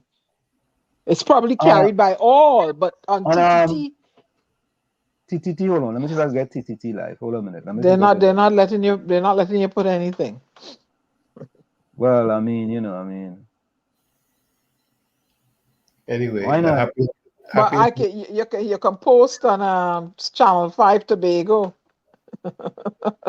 Channel 5 Tobago have it too? Yep. Let me see Channel. this. Channel. PDP 2025. Tobago. PDP, they where? Go away. PDP was Where? 2024, 2025 answer. And which When is way? it? And where? In When is the Tobago? election? When is the You election? talking about in Tobago? Gary, don't go there with me, eh? What's wrong with Listen, PDP expanding to Trinidad? listen to Don't me. start the foolishness with me, eh? Hello. That's a Trinbagonian party. Don't start with me, eh? All right. That's all your problem. Tobago people tell Trinidad people stay out of Tobago That's all politics. I'm never stay out of Tobago politics. How many prime ministers you've had that are Tobagonians? Don't get me started, eh? Good. In this last all meeting, the way. they told Trinidad people we don't want all they in here. Yeah, oh, please. That's the problem. And that's why you're all going to end up with what? What are you all going to end up with? Not me. Not me. Is Yeah, the what people are we in gonna end Trinidad up have to with? make their decision. Well, PDP all the way. I cause him bacchanal. Yeah, you go ahead and cause trouble. Watson Duke is my friend. Farley is my friend, but I have to be realistic. And that is the problem in Trinidad and Tobago. They are Trinbagonian lads, and they are capable of stepping over into Trinidad and cleaning up the place, fixing the place. Nobody say they're not capable. Oh, it's up to the people there. Well, if they don't want an alternative and they want to go back with what's strangling them now, and according to some of them, the next one, have the shadiness to them too. So hey, try somebody new. That's what I say. Me and telling them about the triangle. It's up to them. Look here. But I see what has happened. Waving a flag that somebody dead from COVID when the first person died. Igbo, see, going Who into was telling us that every single thing the government did was wrong. When we couldn't get vaccines. That's now. Get vaccines. When we got the vaccine, hey, don't use them. Don't want to make a guinea pig. And that was the approach. And it even got as far as attacking the doctors and nurses who were stretching out their hands, living their lives, exposing themselves to protecting the population. That is what we faced in health. As we speak now, our country is going through a trauma. We're grieving. There's nobody in this country who I think has not been touched and who have not felt the pain of those people who got sucked into that pipeline. But you ain't saying nothing? At Paria. I don't think there's anybody in this country who could be so heartless as not to feel that. As the leader of the country, you come out and say something? Has a responsibility to ensure, as I've said to the families, in expressing deepest condolences from the government. But you see?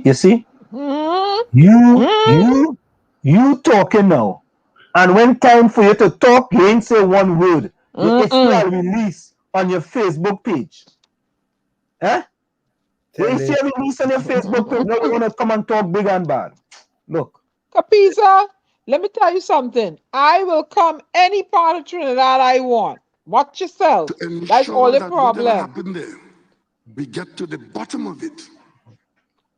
And of course, whoever is responsible will be identified. And wherever there's responsibility and liabilities to be applied, they'll be applied. Yeah, all talk. People. But of course, having said that, you would hear the accusation that the Prime Minister had said nothing. A commitment like that is nothing. But in the meantime... But you didn't make it verbal, you didn't make it national. Every ghoul, every political opportunist, every 2x4 fireside lawyer who you haven't seen, hey, by the way, Pakas, glad to see you. Hey? They're all out. All out trying to make mayhem of a tragedy that has traumatized this country. The government's job is to facilitate and ensure that there is a proper investigation. Immediately the issue is who is to investigate? Your own people. The government looks at what the assignment is and was fortunate to get 5 people, 2 of whom would have come from external from areas where this kind of problem is an everyday issue, safety in pipelines in the energy industry. We asked Shell, we asked BP. Lend us one of your experts. Lend us one of your experts to look at this problem. We asked the Energy Chamber, name somebody to go on the committee. And we thought we had a team fit for purpose. What's the story? The minute you name the people, they come under sustained attack. Because according to the opposition, the loyal opposition, the only people in this country who have integrity and who would not cover this disaster are the kleptocrats from the UNC. Everybody else will engage in cover-up, whether they come from Shell in Australia, whether they come from BP in Houston, whether they come from the Energy Chamber appointment. And how ridiculous is it? Why are you surprised? Recently, the president appointed a new police service commission. I could tell you, I personally don't know a single person on that commission. Yeah. But in my duty as Prime Minister, I am to be consulted by the president, and if I have nothing against any of the people, I have no objection. And the president goes ahead under law and appoints. One of the persons that was appointed there is a woman whose husband is a banker. She's a professional person. And here the reason why the opposition leader launched an attack on that woman and excoriated the president for appointing her to the commission. The reason is that the woman, as an expert in her own field, did a job for a bank.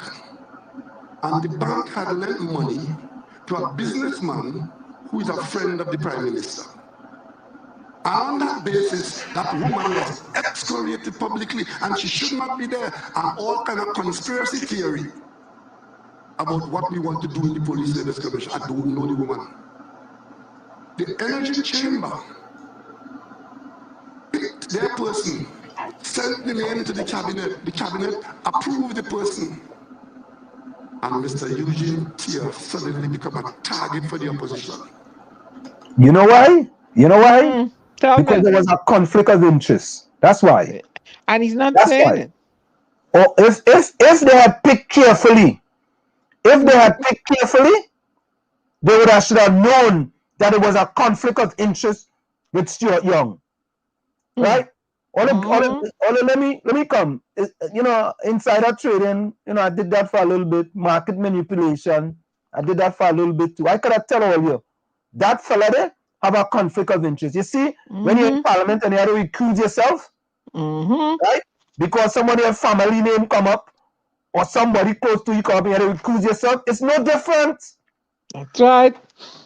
And I wonder know there was a conflict of interest, but no, or they don't want to put an independent investigators.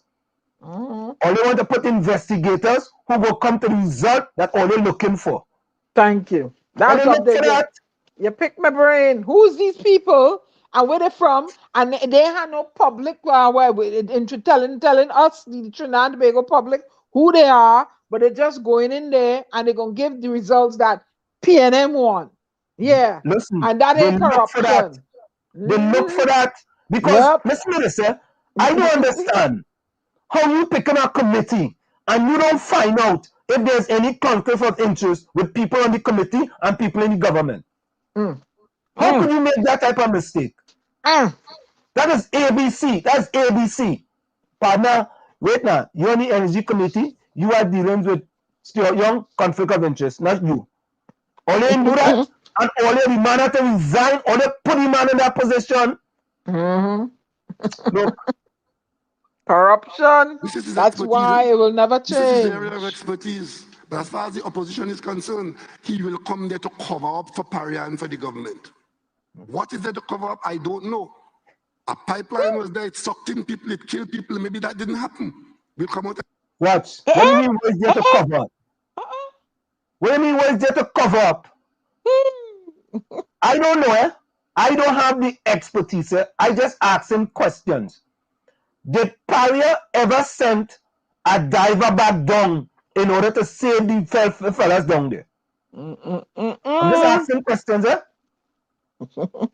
Was there any mission to retrieve those people, those 4 men at all. That was done at all. Or were they impeded, blocked, hindered? Come on, man. Make it make sense now. And how come when that thing happened, I said it, a press conference should have been called with the Prime Minister of Trinidad and Tobago, the Minister of Energy, National the CEO Security, of Carrier, all the of that. chairman of the board, right? The fellow named Piper, Mustak or Mustik Mohammed, all of them should have come and reported to the people of this country. Yep. 4 people there. And you come in now, what, a week later? Buffing people. Eh? Look, buffing people. Anything happens here, they just come together and report to the nation. They just have press conferences. Either Biden, a senator, somebody up there, just go and see what's going on. And in a situation like this, Diana, this is a tragedy. But Diana, how about the blackout? Nothing on the blackout yet. Who come and talk about the blackout? Who come on a press conference to tell the people what caused the blackout? Who come? The fellas from T-Tech, the guy, the engineer, or whoever he is, but nobody for ICE, nobody from government. They don't care. They don't care. As a result of that, as a result of the behavior of the opposition in here you go again, slandering people, attacking people, the energy chamber has lost its person. Mr. Tia has pulled out. Said, I will not do this assignment. The international companies have said, well, I don't think they need our help. And of course, I have come to the conclusion that nothing that the government does in appointing any committee, unless we appoint Gopi Singh, Ramdeen, Kamla and whoever else, nothing that the government does will satisfy the population that it has been properly done and that the findings are. Well, let me say this. Let me say this, sir. Think about this, right? If it is correctly done, why the fellow from the energy chamber resign?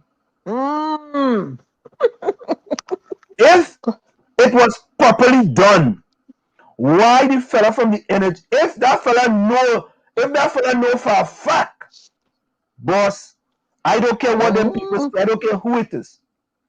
If you had appointed an independent commission, you could have defended this to the hilt.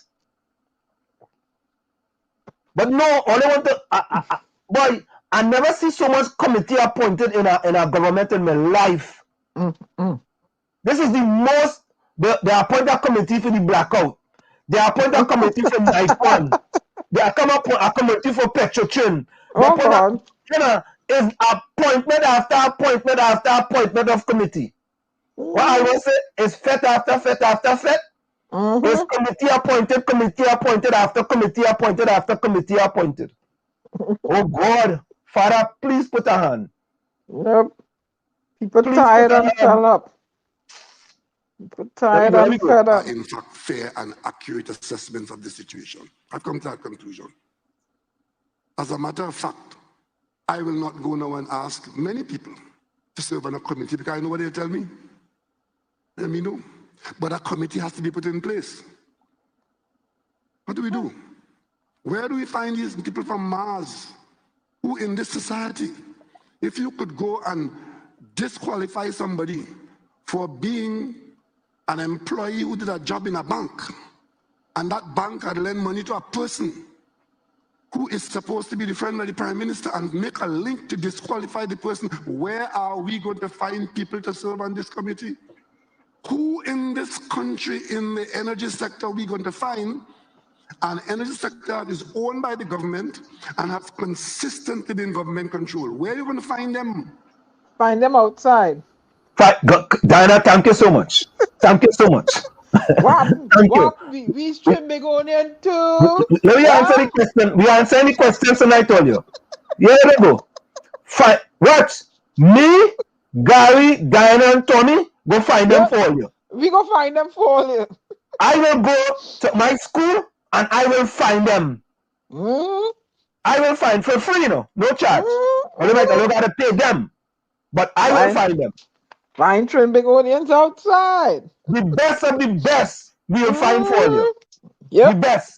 The best of the best. And only don't have to worry about conflict of interest. And if the UNC go and mash it up, and the UNC, everything the UNC, right? Yeah. Only don't have to worry about that. And we go find a future audience too, you know. Who are independent too, you know. Yep. Yeah. That's what we here for. We need diaspora. Right? There's plenty of we out here. Plenty of we. And we want what's best for the country. Yep. So we go find good people. We don't want no cover up. No cover. I tell you where we're going to find them. Top of the hour, Anselm. I have today instructed the Minister of Energy Anselm, top of the hour. Cabinet to cancel the arrangement that was made public. Hold on, And therefore there will be no 5-man committee of the experts that folks, made public. Let me see if I could go for a quick station identification here. We're trying something new tonight. Let me see if I could just announce it then. Yeah. Where Anna? What? What will we do? You make any pronouncement?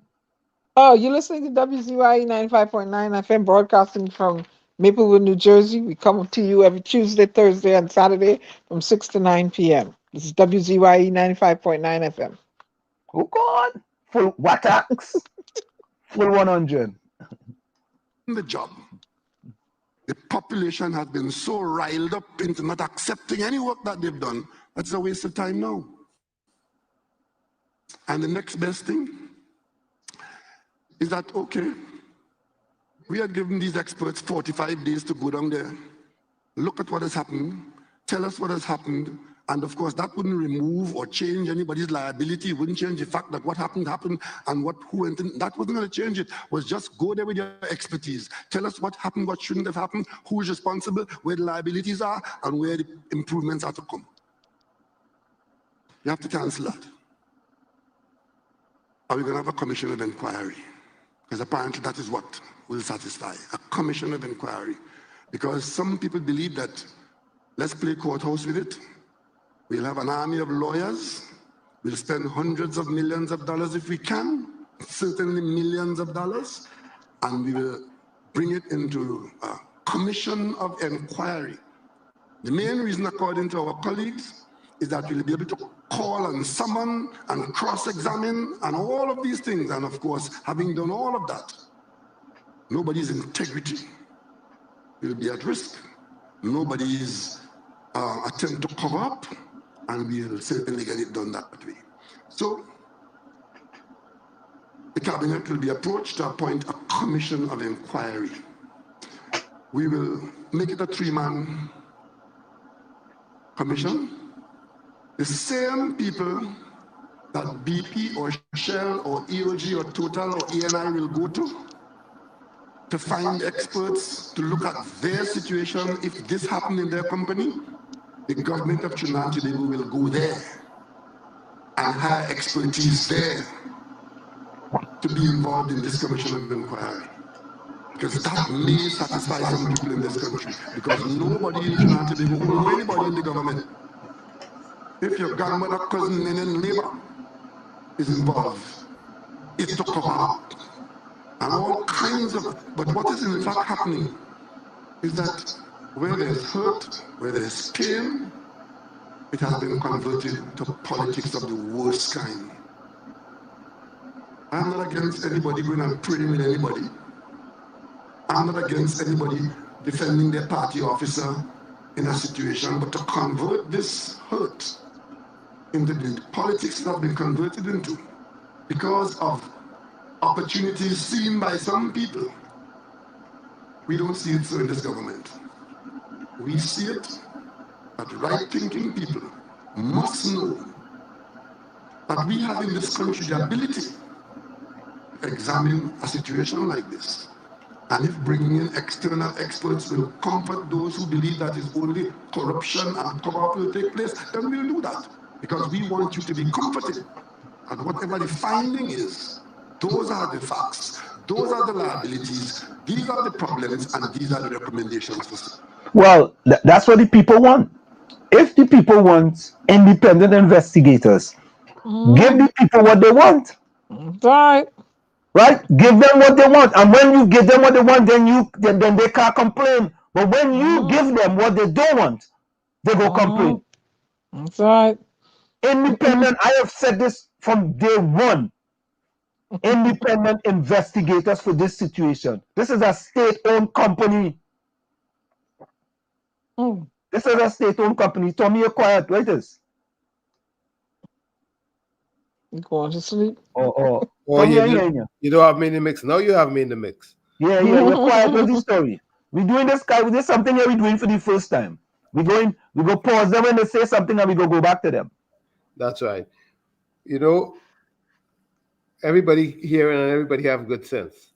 And they know damn well that this shit, excuse the language, that this, oh Lord, I don't want to say the wrong thing, that this was handled. Say Tata. Yeah, this Tata was, oh Lord, this was handled in the wrong way, because for the most part, 11 days later, you come to make a statement. 11 days later. 11 days later. What happened? You sing that song, Too Late Shall Be the Cry? 11 days later. You send out a press release on your Facebook page. 11 days later. That's it. You leading from the back. You send out a press release. 4 people dead, and the best you could do is a press release. 11 days later, you make a pronouncement. Terrible, terrible, Dr. Rowley. Terrible. That's abysmal. Terrible. You being nice. That's abysmal. You and Mr. Saul, that in everything. Yeah, I mean, they have no regard for human life. What's really going on? And then you know what? Every time I think about it, them men was alive 3 days inside them pipe. Exactly. No. The 25th, this occurred, right? The 25th, this occurred. Today is the 8th. How many days later? 11 days later. And you see, that's the part of the problem, eh? Part of the problem is that the people in the PNM wouldn't tell this fella, listen, boss, you boy, 11 days, boy, and you sitting down there, partner. Might as well he kept his mouth shut, because yeah, you might as well just stay on. Right? That's sad. Sad. But they had a blackout. The blackout. And here the tone of voice is going on with. Boy, all I ever think about when I hear him right now is Patrick Manning. I'm sorry, but that's what I think about.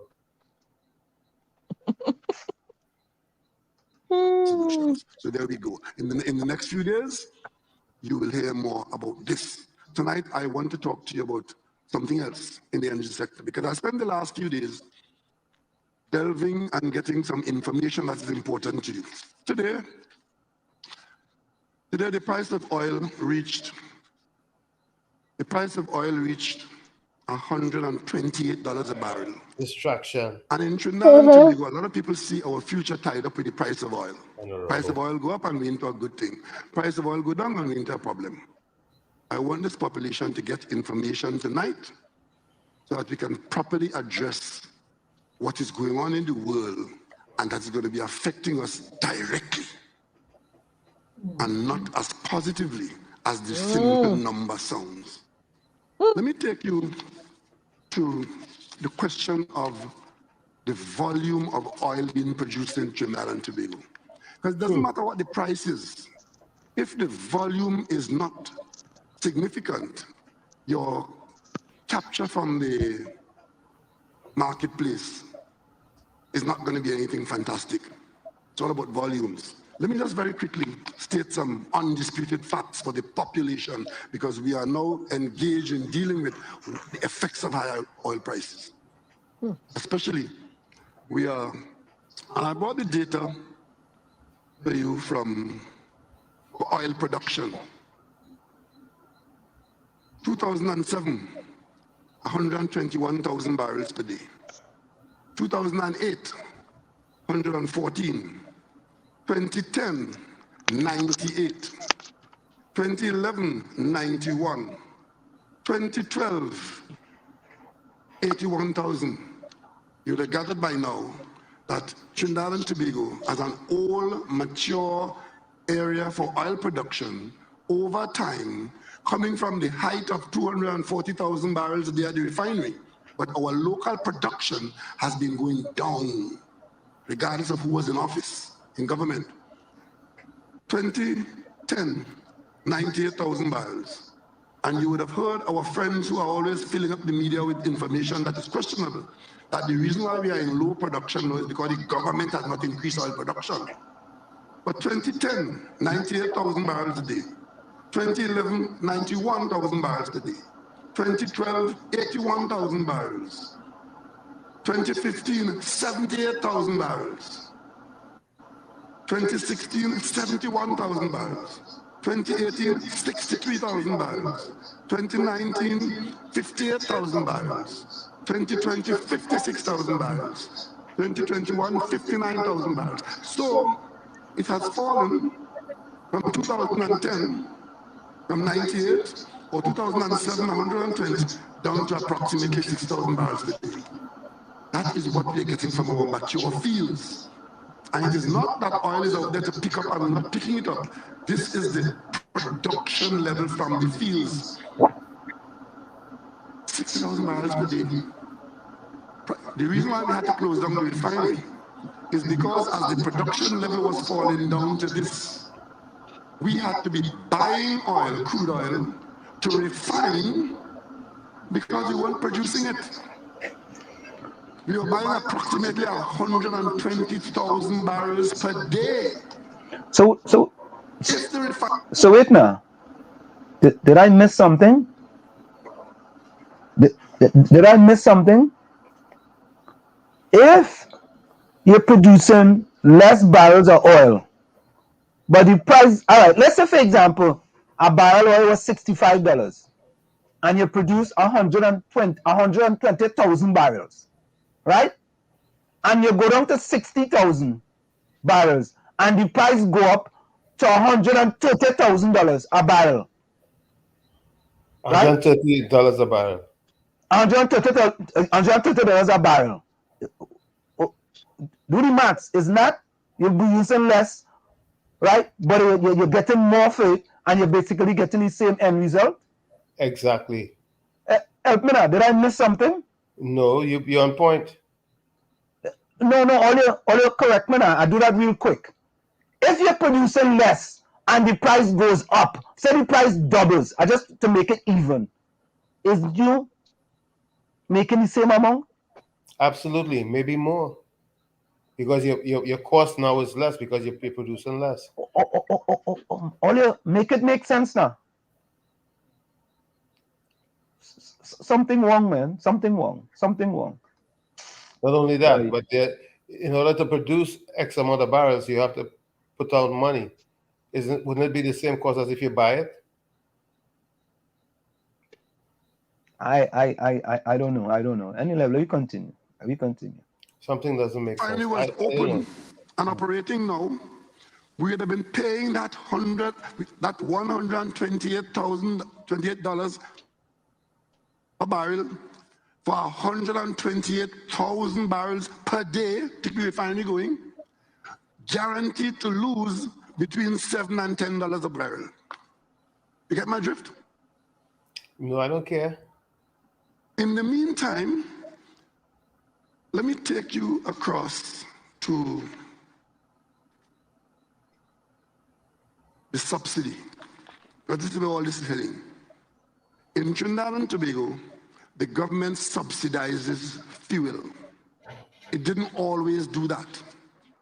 It's not done in Jamaica and Barbados and elsewhere. But in Trinidad and Tobago, because you are an oil producer, the government subsidizes fuel, which is take the price of fuel off from the people who using it so as to give them a benefit. And here how it goes. Well, that's reasonable. In 1997, government created something called a subsidy fund, meaning that anybody producing oil in the country there was a levy that was attached to your gross production that you pay into the subsidy fund. So all the oil producers pay into it, and therefore you create a pool of money. And that money from the subsidy fund was then used to subsidize fuel for people in the country. So in 1997, that subsidy fund had $157 million in it. Government paid out in subsidy $157 million. 1998 had 41 million, government paid out 41 million. From the subsidy fund, there was no shortfall because the subsidy fund matched the subsidy itself, so there was no shortfall. And the subsidy was related to the price of oil. 1999, 19 million in the fund, the subsidy paid out was 19 million. 2001, that was the last year where the subsidy fund matched the subsidy paid out where there was no shortfall. Subsidy fund, 257 million. Subsidy to the population, 257 million. But by the next year, in that subsidy fund arrangement and the price of oil changing, the subsidy fund became lower than the subsidy to be paid given the oil price. So the first 2002, the subsidy fund had 154 million in it.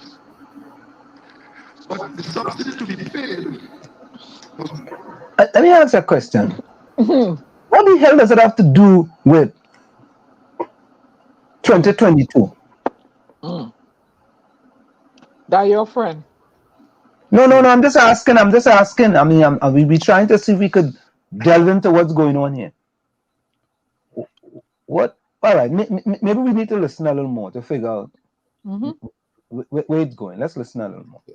296 million. The government then had to find 142 million to make up, to pay that subsidy at 296 million. And every year since then, that is what has been happening. That the subsidy fund could not pay the level of subsidy that was required. So the subsidies ranged in government payment over and above what was in the fund. The shortfall, let me tell you how the shortfall ran. 2000, so coming from no shortfall in 97 to 2001, when the system was put in place, started having a shortfall in 2002, 142 million. The following year, 23 million.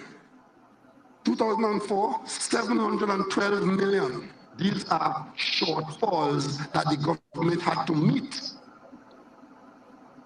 And then between 2006 and 2012 was in the order of $1 to $1.1 billion. The government had to find to add to the subsidy fund to affect the subsidy that we all enjoy.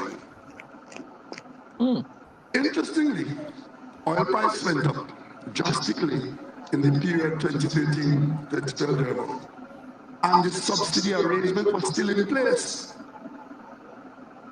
That shortfall that was zero in the year 97 to 2001, that was 142 million in 2002. That was 1 billion in 2007, 2 billion in 2008, 1 billion in 2009, 900 million, less than a billion in 2010, 1.71 billion in 2011. The subsidy that was required because of the oil price arrangements and how much subsidies we are required to pay to keep the system the way you knew it. Subsidy in 2013 was 4.4 billion in shortfall. I want to repeat that. The actual subsidy was 4.9 billion. The fund only had in it 469 million. So it required $4.4 billion. Government paid it. No questions asked. An election is coming in. So this level of subsidy should have been a conversation. It never was. The following year, the subsidy required was $7.2 billion. But the fund only had in it 273 million. It required 7 billion to pay the subsidy. The government paid it. No questions asked. The following year, the subsidy required was 5.4 billion. The fund only had in it 822 million. The government paid in that election year $4.58 billion. So in those 3 years, 2013, 2014, and 2015, the government of Trinidad and Tobago paid $16 billion in fuel subsidy. And the question that arises, is that the best way to spend $16 billion? Because nobody in this country says, I'm not making the... I would like to know, is what is the subsidy up to 2022? Because if oil prices had fallen, that means the city subsidy should be increasing. That's right. I would like to know what is the subsidy for them other years. Because to me, subsidy is politics. You want to take away subsidy from people in Trinidad and Tobago, you matter. That's a recipe for disaster. That is a recipe for disaster. Well, here's the question. Has any government previously taken away the oil subsidy in Trinidad and Tobago? I'm asking now. Gary, you know that? Not to my knowing. Maybe somebody in the chat might know. Remember, I knew in this politics, you know. I not long in this politics, you know. Have any previous government took away that subsidy that the Prime Minister is talking about previously? Any government? I'm just asking that question. So when they take away the subsidy, what's going to happen to the populace? The price of gas will go out the ceiling. So when the price of gas gone through the ceiling, the taxi men and them raising the prices, the minibus men raising the prices. That's why I said it's a political disaster. The cost, well, I started getting into it. The cost of transport, goods, the logistics and stuff. You know, the cost of food is transcended down to the consumer. The cost of clothing, the cost of books, the cost of everything is tied into this subsidy. Oh Lord, Father God. Rest a hand. Rest a hand, right? Here we go. I tell all this teetering on a slope like Venezuela. Keep it up. Take away the subsidy. You know what it is all to tell all you? This is what it is all to tell all you. All your oil prices raising. All you think all you getting anything from that? Nope. No. All you ain't seen a penny of that. Nope. This is what it is to tell the people of Trinidad and Tobago. Right? Y'all gonna have to go back. Production drop. You're gonna go back cooking on wood fire outside. Yeah, and kerosene. They go get kerosene. Petrol. Right. Petrol and wood. All you have to go outside and cook wood. I know they could take some bamboo while they're at it. And Here we're coming now. Because of the fuel cost to go downtown to line with my partner. Nobody says, okay, let me take 3 or 4 people as against one person. On the highway, one person in a car, down the road, no problem. Nobody relates to the cost of fuel in its real case because the government is carrying this. $16 billion in 36 months. Let me jump in here. And all you're buying all kind of big expensive cars. Huh? All you're buying all kind of fancy cars that gonna be gas. Listen here, Dr. Rowley. Look, Oh God, go ahead. No, but do they Nobody have says a I'm not HOV going to go lane? down the road because I'll be caught in traffic, and in that traffic I'll be burning twice as much fuel as against making the trip. But Diana, Tommy, and Barry, I can tell all you, a few years ago, I was part of a project to bring CNG to Trinidad and Tobago. And that man who's sitting down there talking that now wanted no parts of that. I was part of a project to bring CNG to Trinidad and Tobago. But Trinidad has. No, it has got, but we're talking about CNG stations across the country. All across the country, right? Yes, people can go from gas to CNG, but it's not prevalent. This is something that was prevalent. But now, you know what happened after that? I think Massey went and get it. Is Massey get it now? Tommy?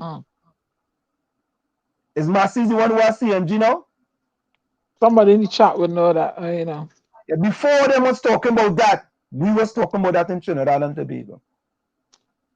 A little later or a little earlier. No, not in this country. And of course, when we came in and money virtually ran out. Yeah. All to pay public servants. All you see again? It's now a comparison between the UNC and the PNM now. Again. All you see? It always comes down to that UNC versus PNM all the time. Right? There we go. Had to do something about this, because if this was allowed to continue, the country would have been bankrupt. We're going bankrupt anyway. The country going bankrupt anyway. The country going bankrupt. $16 billion in 36 months. How could we have continued that? But the government that I led had to bite the bullet and begin to reduce and remove the subsidy. And you know how that was received. It was received as though the government wicked, the government bad, and there are certain people who want to march up and down, and the only conversation is how the government bad. Not that the country is heading into outright bankruptcy because the government is spending on an item that is sucking money in this way. And it's invisible. You don't see it because it happened and you didn't know. If I didn't tell you this tonight, you would never have known that we burned that in our cars in this country in 36 months. While at the same time, requiring money for everything else. We started reducing the subsidy and by 2018, there was no shortfall. We confined the subsidy to what was in the fund. The fund had $91 million in it, and we structured in the budget the fuel arrangement so that we only paid out $91 million. That could have only happened because we structured it based on the oil price at the time. You may recall the oil price was low. Oil price was low, and in 2019, at one day, oil went to $0. Remember that story? So you were able to match the money in the fund with the subsidy because of a low price. When the price is high, that will change. So as the price of oil began to move up, the subsidy that you hear people saying that we remove subsidies, the subsidies had to move up. Because we still did maintain some subsidy on some aspect of the fuel. 2019, it moved from 0 in 2018. 2019, the subsidy shortfall which the government paid was $228 million. 2020, $492 million. 2021, $18 million. 2022, $20 million. In total, fellow citizens, here are the totals.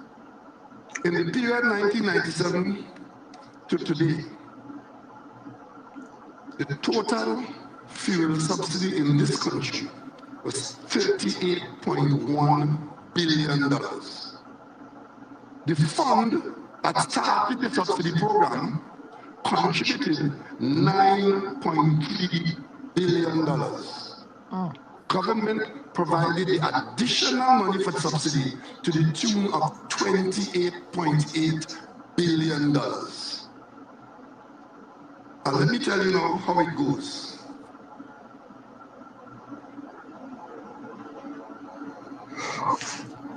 But wait now, I thought this was supposed to be a conversation with the Prime Minister. I thought this was supposed to be am I missing something? But you don't hear the Prime Minister talking? No, seriously, I thought this was supposed to be a conversation. The people in a conversation, you have dialogue back and forth. What kind of conversation? This is a one-way conversation? Yeah, they get in talking, buff. listen. You get in buff, yeah. Buff in the Look, even I getting fed up myself. Yeah, you understand? That hard, Today, real as I told hard you, time coming. the oil price has moved from where it was to where it is. I had the Ministry of Finance do some calculations to me. That's why you went and meet with Iran. If the oil price is at $110, the levy payments, the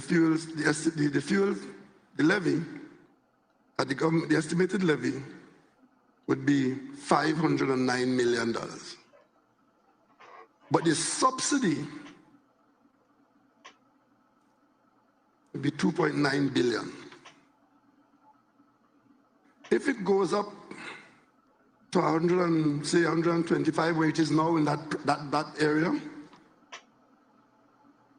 the estimated subsidy would be in the order of $4 billion, and the fund will have in it about $600 million. If it goes up to $150, the government's liability in that situation for subsidy at the present prices would be $4.48 billion.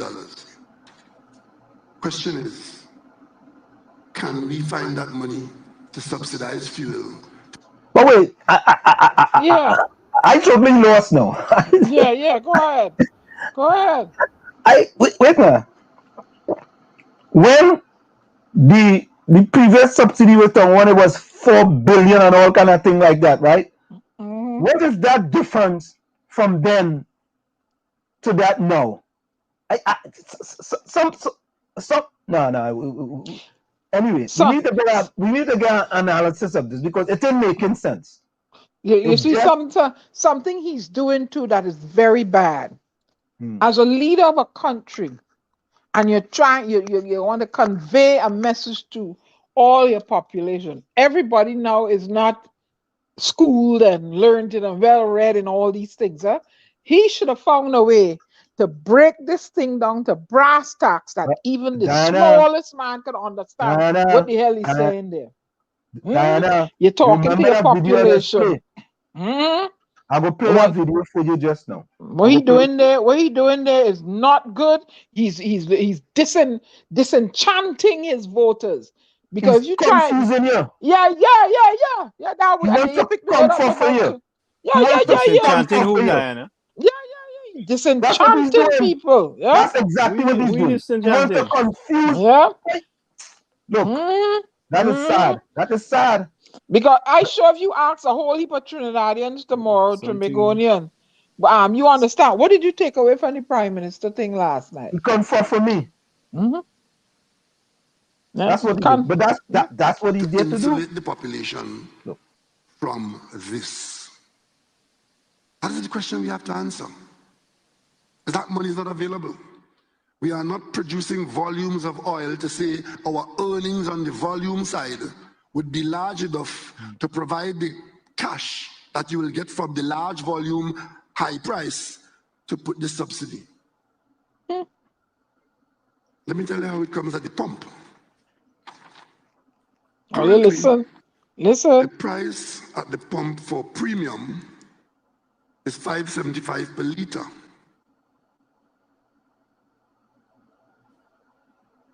And super 497, diesel is 351. If it's not subsidized, and oil is $100 a barrel, and I'm just using $100 for argument's sake because it's gone past 100 already. At $100, if there's no subsidy on premium, the price at the pump would have to be $7.58. It's $2 more than you're paying now per liter. All your taxi fare, maxi taxi gone up. Short drop, no $10. On super, and the price of oil is $100. The price at the pump is now $4.97, and unsubsidized price would be $7.46. And diesel, which you're paying $3.41 per liter for now, if there's no subsidy at $100 a barrel, the pump price will be $6.58. The question is, can the government or will the government allow the price of these fuels to jump from $5.75 to $7.58, $4.97 to $7.46, from $3.41 to $6.58?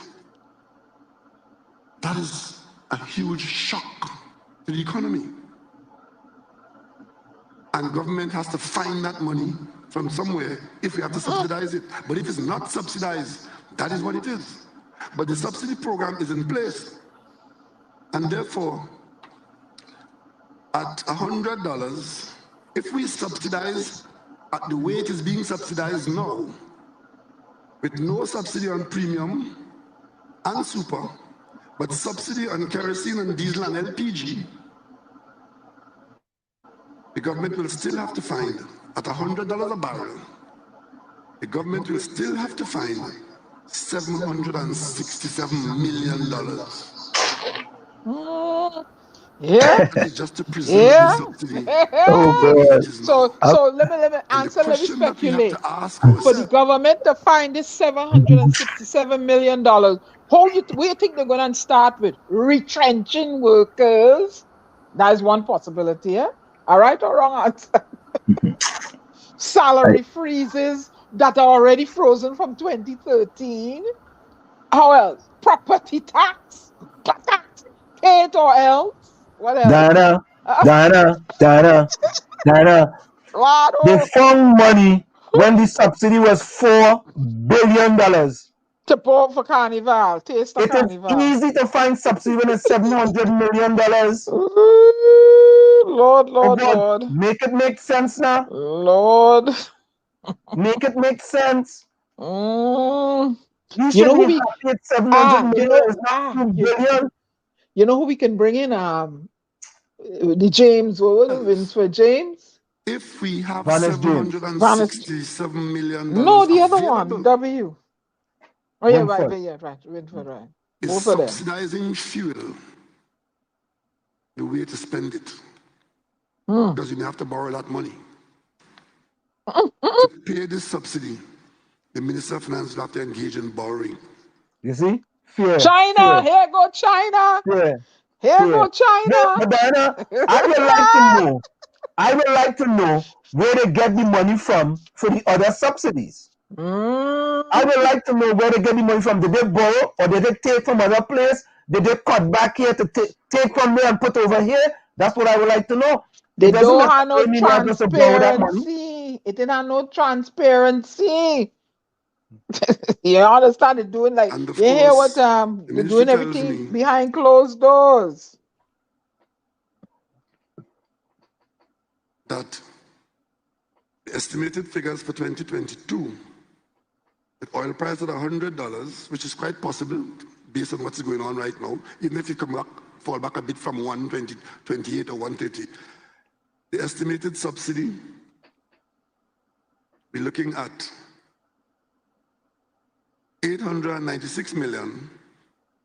The levy in the fund on the companies would be $459, and the government subsidy would be $437 million.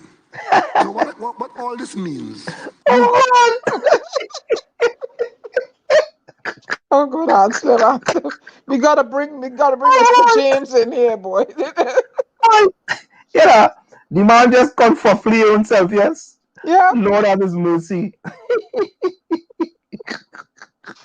Yeah, I have to say that he was trying to make a point there, but he really look. Yeah, he lost. If you Is really that the sit down, government through the Ministry of Finance, and the Minister of Finance is working on that right now, will have to take a decision as to how much funding we can find to subsidize, to take some pressure off the population.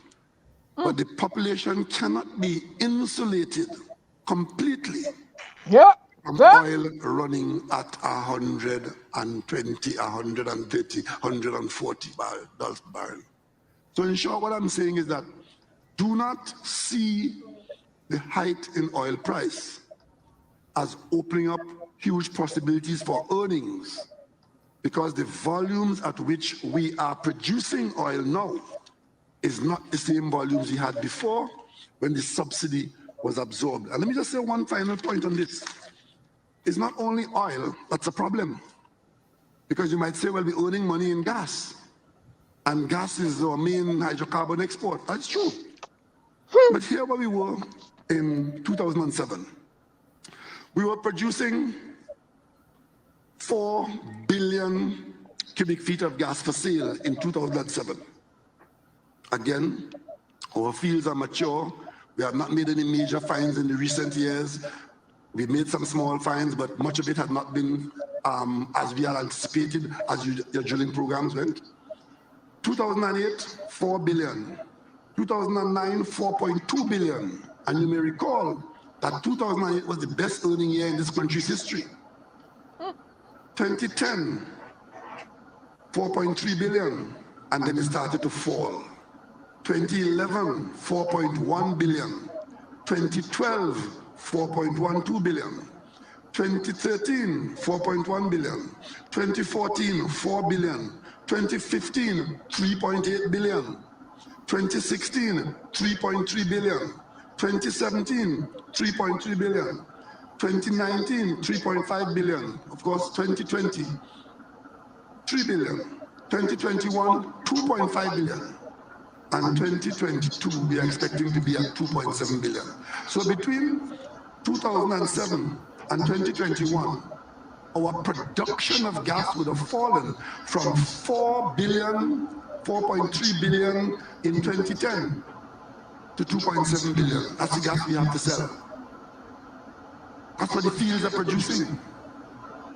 BP, our largest producer, we were relying on BP to increase its production or maintain its production so we could have kept Train 1 operating. BP came to report that our plans have failed, our fields have failed, and therefore our production will not be able to sustain Train 1 in the way it was being sustained. And we will not be able to provide the gas to get you back anywhere near 4 billion cubic feet. Whoa! Those are the facts, people of Trinidad and Tobago.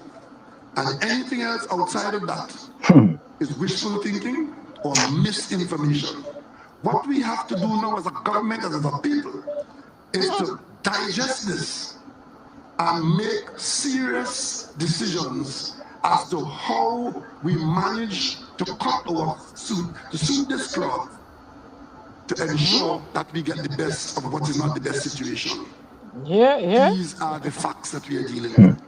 Retrenchment And coming. in the coming days, the government will say more on these matters as we, the government, the only entity in the country that is required to make these decisions and take the blows going with it. Because some people could only tell you what they want. Some people could only tell you what they think. Some could only tell you what they want you to hear, hoping that you believe what they're telling you. Oh Lord, like the government will tell you the facts, because the facts will be your circumstances, and we'll come out of it the way we are coming out of the COVID period, by confronting the facts, staying with the facts, and making sense. Let me just read something for you quickly. Wednesday, February 13th. Secret deal. Government agrees Atlantic Train 1 is dead. You just talk about Train 1, right? Train 1 is dead. Listen to this. Documents show government has given up on Train 1. Quietly agrees to 3-train facility. All the while telling the country it is still in negotiation. The Keith Rowley administration has quietly walked away from any hope of salvaging Atlantic LNG Train 1 and has instead signed an agreement with Royal Dutch Shell, a national gas company, and BPTT to unitize Train 2, 3, and 4 into a single train. The government has announced the plan to have single LNG train facility and that it has signed a heads of agreement with the multinationals and the state-owned company, but it has never told the country the terms of the agreement. The Business Guardian have ever received a copy of the HOA, and it shows that the government has agreed to 3-train facility, right? So if you decisions, that's what's going to save this country. You go along, get along us. And having raised those two items, I would now, for the rest of the program, we listen to your questions. We ask you to be brief and concise with your questions, and we'll try to answer as concisely as we could. And if we don't answer it tonight, we'll take away your questions and we'll continue the conversation along the way. So for the rest until 10 o'clock, Hans, floor is yours. Thank you very much, Prime Minister. Thank you very much, Mr. Gonzalez. Ladies and gentlemen, the floor is now open to you as well as those of you online. Feel free to comment and also feel free to send all the questions to opmtt.info@gmail.com. We look forward to your questions. So we're going to go first with a question from Kishan Patlu, MSc Urban and Regional Planning students. He says his question to the Honorable Prime Minister: Trinidad and Tobago's obligation to the Paris Agreement is to reduce our cumulative greenhouse gas emissions by 15% by 2030. Given this, he agrees with the government's position on reducing emissions from cars. However, instead of creating incentives for electric vehicles, his question is, why not put efforts into maximizing the potential of the public transport service, which would include primarily upgrading the bus service and providing a regulatory body for PH taxis? If more people use this mode of transportation, there'll be less cars on the road, meaning less emissions. Minister? As me, right? Yes. Oh, yeah. Well, the question falls squarely into what we are advancing as a solution. You may recall that at one point we were pursuing CNG as an alternative to liquid fuel. That policy, one can say, is now pretty close to obsolete. It was never fully accepted by the driving population. And the question... All you hear that? All you hear is CNG, right? All you listen to that, right? All you listen to that, right? Listen to what he's saying, which is totally inaccurate. Oh, Lord. It's wrong. It's wrong. And misleading. It's wrong. It's wrong for you to mislead the population like that. I say that. Yes, I said it. Type it in the chat. Had a part of public transport. Yes. The government is, in fact, only today, I instructed the Minister of Energy to accelerate the government's program of searching for and obtaining our new fleet of electric buses in Trinidad and Tobago. Electric and the buses. Government very soon will move towards ensuring that all public vehicles, not just buses, all public vehicles are electric.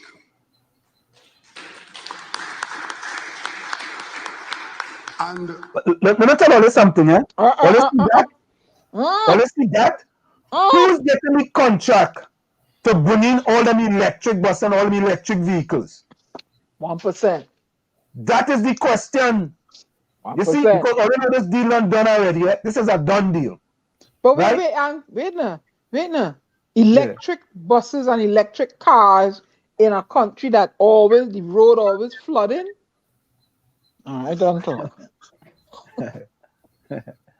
Boy, them.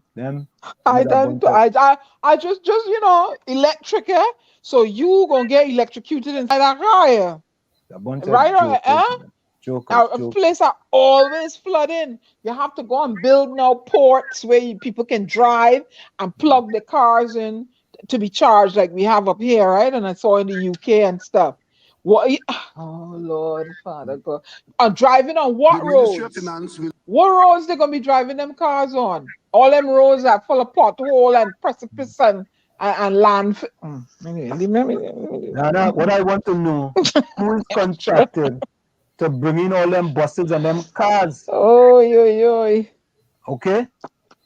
That this deal is already done. The deal done already, all right? will move more aggressively to encourage the driving population to use electric vehicles so that the benefit of electric vehicles will accrue to that target we set ourselves. And let me just point out So something. we answer them. Pause a minute now. Pause a minute, answer. Look. So get electric vehicle, and then now you're depending on electricity. When the whole country go on that, you can't drive and go nowhere.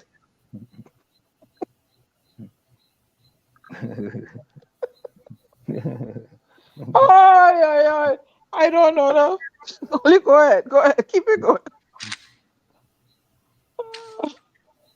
There's a bit of information here which is very interesting, which I saw today. It is this.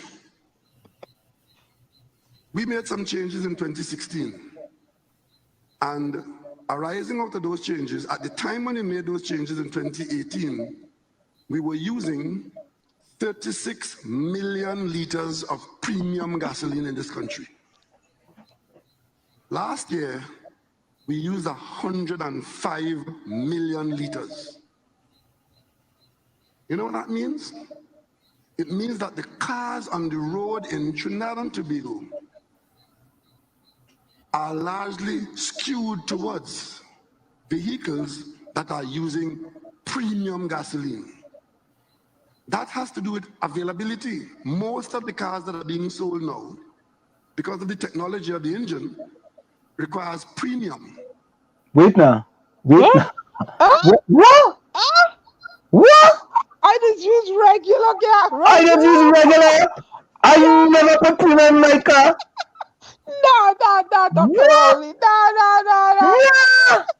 No, Dr. Rowley. You just said that? Car is skewed towards premium? No.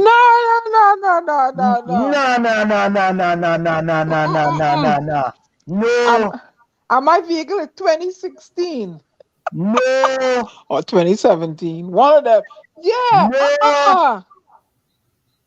Nah, that's wrong. Wait, something wrong. Something missing. Did he really say that? Yeah, the cars are skewed toward premium gasoline. So if I tell you you have to put premium in your car, that means you have to put premium? I thought I had to put premium in mine alone, but when I called the manufacturer, said no. No, you got to put premium in your car. Regular you gas put is premium fine. in your car. What? So even as we talk about removing the subsidy, the consumption in the country of premium has gone up from 33 million liters of premium to 105. We've seen a decline in super from 687 million liters down to 452. Super. That is not because people are not choosing to use super, but the population of cars, of liquid fuel burning cars. So if we go electric, those cars that are in that bracket, burning 105 million liters, they are likely to be electric. And the electricity would be generated from local gas, local electricity, whereas it wouldn't be generated to drive these vehicles from imported liquid fuel. So right away, a policy is screaming at the government to move towards electric vehicles, and we have heard those screams. These numbers tell us that. And something else I discovered here tonight is that while we're not producing kerosene in this country, and I don't know who is using kerosene except probably aviation fuel. I'm seeing the consumption of kerosene moving from 7 million liters to 22 million liters. And I've asked the Ministry of Energy to understand and explain that. I don't know who is using it, where that is going. So that question is very timely, and the government is very focused. Maybe that kerosene going up the island. Maybe the people that can't afford the gas and don't have a gas store. But with this man out of touch. Maybe they're going up the island. Just saying. And the policies to come with electrification of our transport, public vehicles, and the general public. The one fly in the ointment is that electric vehicles are not easily available. But we expect that the market will improve in the coming months and years, and Trinidad and Tobago will be right there. And we're putting you on notice now. Begin to plan for the most efficient electric vehicle, because this country cannot go on it tripling its use of liquid fuel premium in the way it has done in the last 4 years. So wait now, answer my question. I have a question. What kind of vehicle he currently drives, since he's aware of all of this the gasoline and we're trending toward electric? Is his vehicle electric? That should be the next question. That's a good question. Yeah, all of them, the Minister of Energy, all of them. Who drives an electric vehicle? Lead from the front. Thank you. Who's driving an electric vehicle in that parliament? Let me hear them. The answer at this point in time. Good night. Thank you very much for having me, Mr. Prime Minister. Seeing that the economy and the energy sector is so challenged, I would like to know what are the government's plan in diversifying the economy, and if perchance the aluminium industry, the smelter, would be considered in the not too distant future, especially seeing that the price of aluminium is at $3,500, I think, a metric ton. At this present time, and for the last 10 years, it has been steady, consistent, between $1,500 to $3,000 a metric ton. If the government would consider diversifying the economy and reconsidering going back into thinking about the diversifying the economy using the smelter or going into the smelting industry. If the opportunity ever arises for the government to get involved in that business, the government will take the opportunity as long as it makes economic sense. And I answer in this way simply to tell you that we've missed the boat on that, and we're now on the shore waving at passing vessels. You could imagine if we had built that smelter in La Brea at the time when it was being built, and the price that you are quoting there today for something that is not oil and is not gas, what it would have been contributing to the economy. So we missed that boat. He might have closed that down too.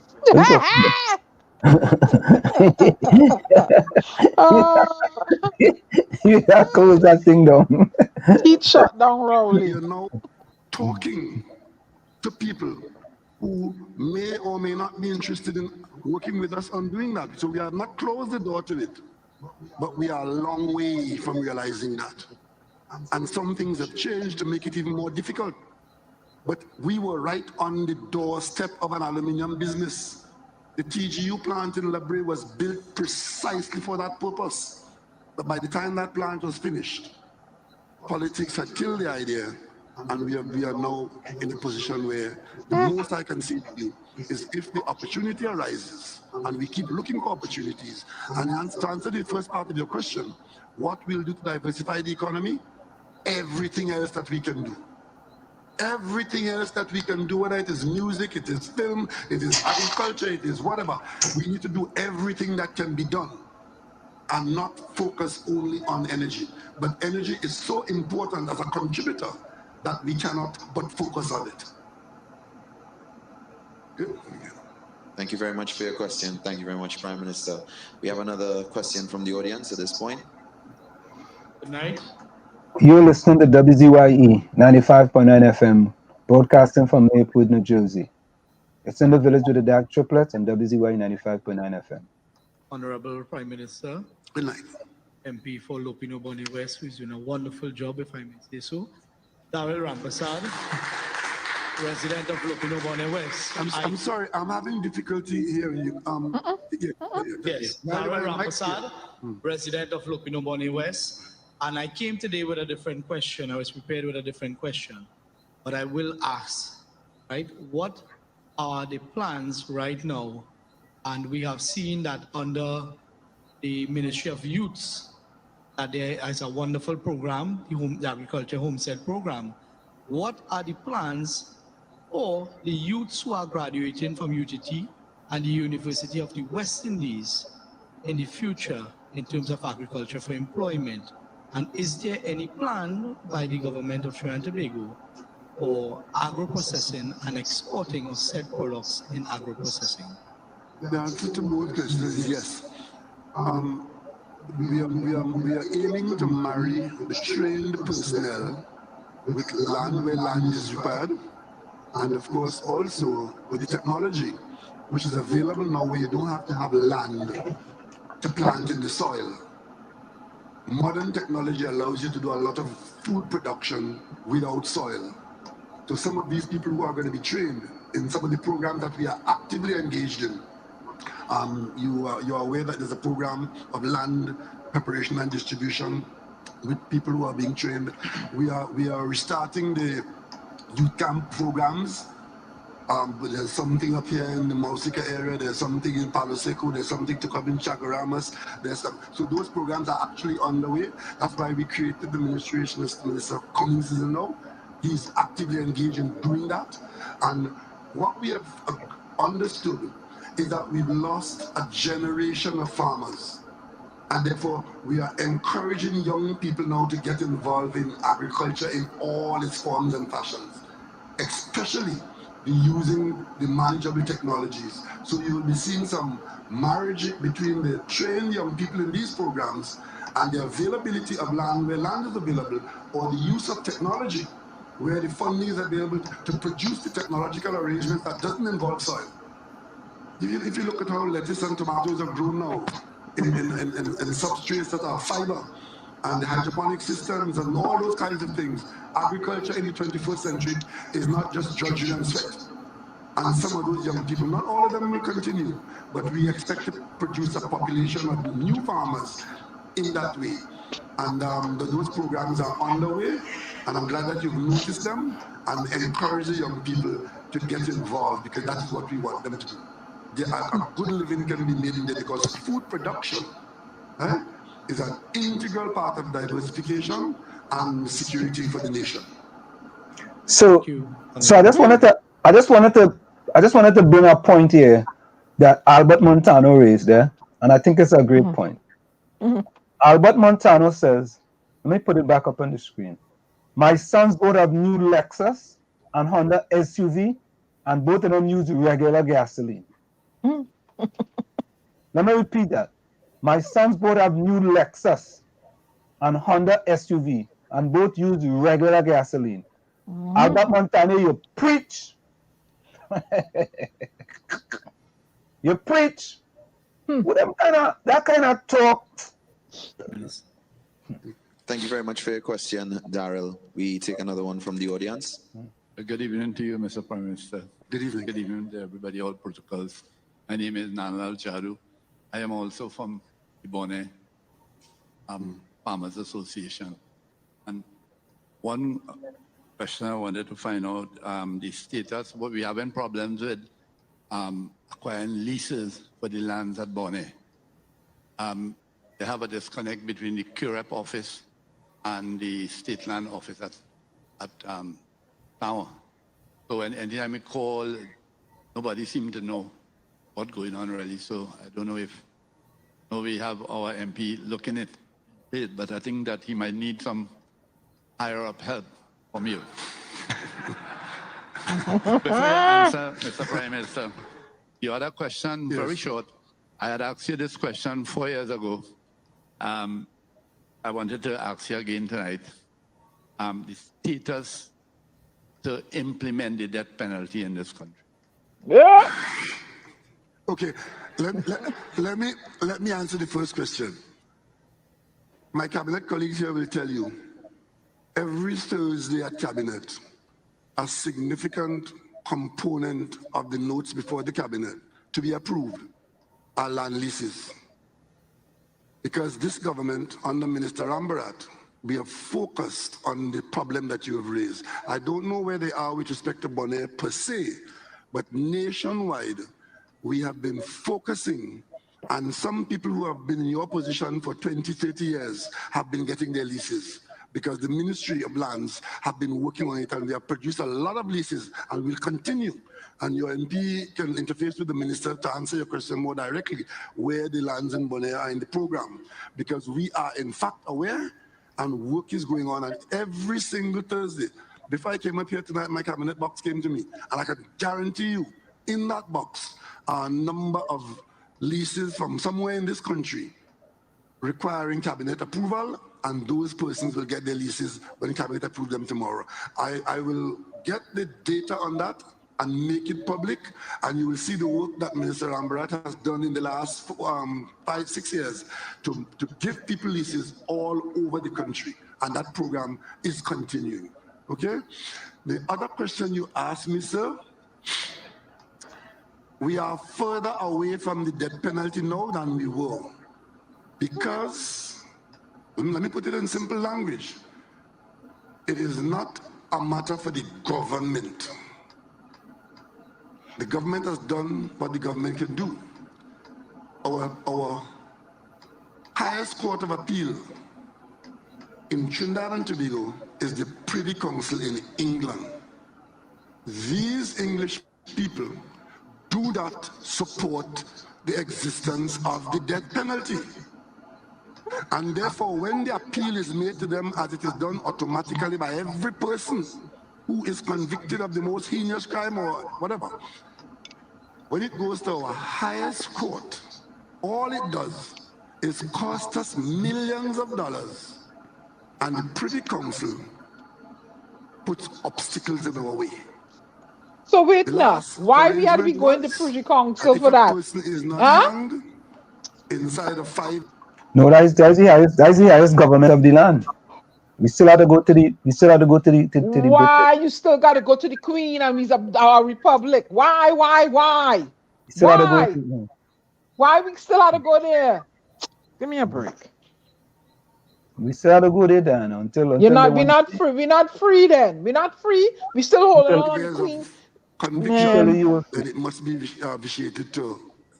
And of course, who determines that 5 years?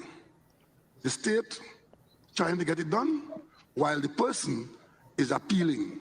One of those appeals is to a body, the Inter-American body, which publicly, a regional body of which we are a member, that agency publicly opposes the death penalty and publicly chastises the country for having a death penalty. And once they appeal there, that's another story. And I have not even touched on the judicial system, which, for one reason or the other, which we're going to set aside a date for that. The delivery of justice in Trinidad and Tobago is unacceptably slow. I the best thing you see all night. I'm the Prime Minister of this country for 7 years, and I have given the judiciary priority. Hundreds of millions of dollars in resources. I ensured that the parliament that was not being repaired, it was there with 15 years of scaffolding around it. One of the accomplishments of this government was to ensure that the parliament was repaired to completion, and that we move into the parliament. We now have a functioning parliament in the Red House. But what the government also did is that the space that the parliament was occupying down on the waterfront, we have made that entire space available to the judiciary to have 75 additional courts. We've increased the number of masters, we've increased the number of judges. So, I say this, They spent $500 million on the Red House, right? And very soon it was leaking. But they leave the abandoned building sitting in Chumaka Claventil, right? They leave the 3 buildings unpainted in Chumaka Claventil, but they spent $500 million on the Red House, right? They don't We've removed care. from the judicial system 100 and something thousand motor car cases. We are now not going before judges and magistrates because somebody taillight was bad or somebody bounced a fender. We are giving people points now for breaking a major road or for driving on a one-way road. Hundreds of thousands of cases out of the system. We've done all of that and many more. And I'm going to ask the Attorney General to report to the country what we have done. And I could tell you, as a citizen, I have not seen any acceleration in the delivery of justice in this country. The cabinet has done everything that we could have done to facilitate it. So there must be something somewhere else.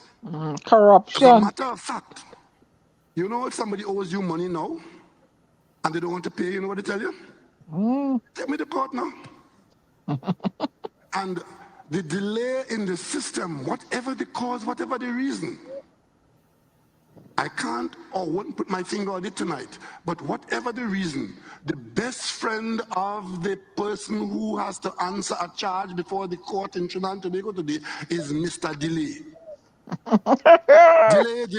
Delay. Last week I was shocked when I saw the state going to the court as prosecutor to ask for an extension on a matter that has been languishing for 7 years. It's bad enough when the criminal is using the delay system, because if you have no defense, delay is your friend. You don't want any day in court if your defense is weak or you think you can be found guilty. Of course you want delay.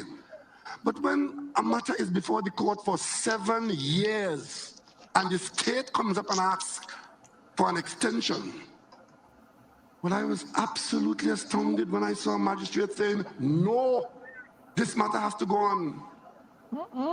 And I'm telling you this against the background where there's one particular matter which has been going on in preliminary inquiry now for almost 20 years.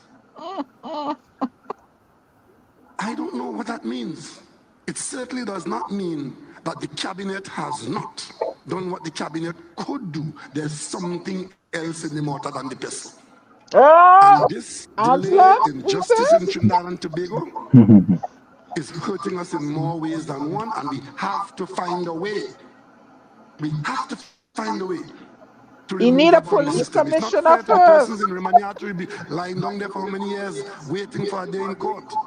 You need a police commissioner. I would hear there's no resources, but what are we doing with the resources we have? You might not have all the resources you need. And I expect to be criticized for making these comments. I'm simply addressing the state of affairs in Trinidad and Tobago. Man, the whole place, and there's no sacred cow in this country. The same way others in a separation of power could criticize the government, I am taking issue with this situation where the government has done everything that we think we could have done in the resources available to us. And as a citizen, I'm simply saying, I am not seeing the benefits of what we have been investing in this system. And I say no more tonight. Well, thank you very much, Minister. Thank you so much.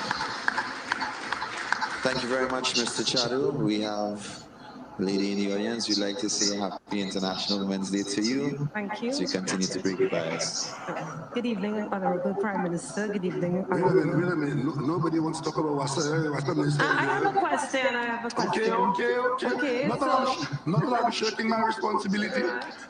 But the minister is getting a pass, right? Yeah. Prime Minister, I'm very proud that you're the Prime Minister of Trinidad and Tobago during this pandemic. For those people, I appreciate everything you have said today, and this conversation is real. We can't say anything better than that. So with that in mind, I would like to say good night to the cabinet ministers. I can't call everybody's name. Honorable Mr. Dial Singh is from my hometown, St. Joseph. So, with regards to WASA and the transformation, how will it affect the current staffing? How will it affect? The current staffing The transformation process at WASA. Staffing. Yes.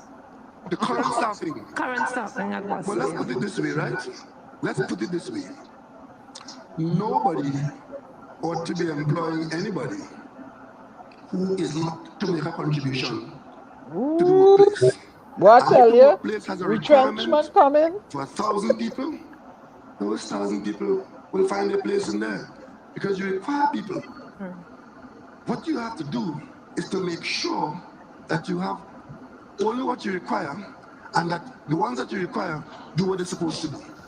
And if that happens, then we are much, much better off. It's not a question of, well, all we'd be interested in is maintaining a huge labor force. I'll tell you something. Sometime in, I can't remember the year, we had a voluntary separation at WASA, 2013. And a number of staff members took the voluntary separation because there was a requirement to reduce staff. Retrenchment coming. Before, every project WASA had anywhere, WASA took on labor in that project. When the project came to an end, the temporary workers were retained because everybody wants everybody to have an opportunity to be employed. But if that's the system you're using, there comes a time when you would have oversupplied yourself. And then we asked people to agree to go in the separation, and they were paid and so on. And a number of persons, so you have the actual numbers, right? Could you tell the lady the numbers that went and what happened after? So, in 2013, the UNC government attempted, or rather, here we go, they went to the IDB, and they told the IDB they needed some funds to restructure WASA and to engage in a program of wastewater rehabilitation and construction of plants, etc. The IDB informed the then CEO, which is Ganga Singh, that if you were to have access to these funds, you need to present a restructuring plan for the Water and Sewage Authority. The document that we have, Mr. Ganga Singh informed the IDB, presented rather a draft transformation plan, and informed the IDB that WASA is overstaffed by 2,500 employees, and that the UNC government would engage in a restructuring exercise to reduce the employee figure by 2,500 employees. They got access to $360 million to do a visa program.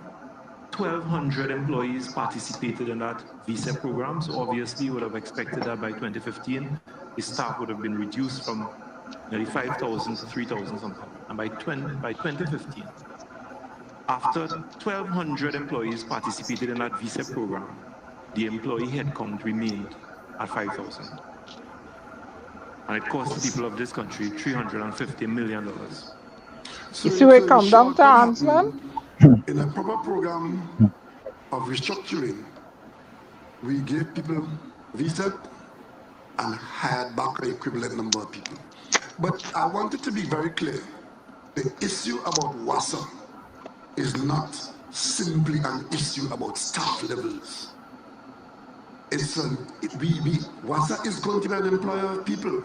WASA will have to employ large numbers of people. But it will do so in an efficient way. And that's what the visa was about. Voluntary separation had been effected. But if the government then goes immediately after and rehires into the program, what do you think you're going to end up with? And we are focusing on both maintaining the staff levels. Some of them are specialist people who you would need. And some of the people who are there doing A now are required to do B and C. And all of those things have to be taken into account. But if you have to ensure that you only use up the resources that you are required to use up, then there are going to be some improvements, there are going to be some consequences, there are going to be some changes. The one thing that we cannot do is to say, leave it so.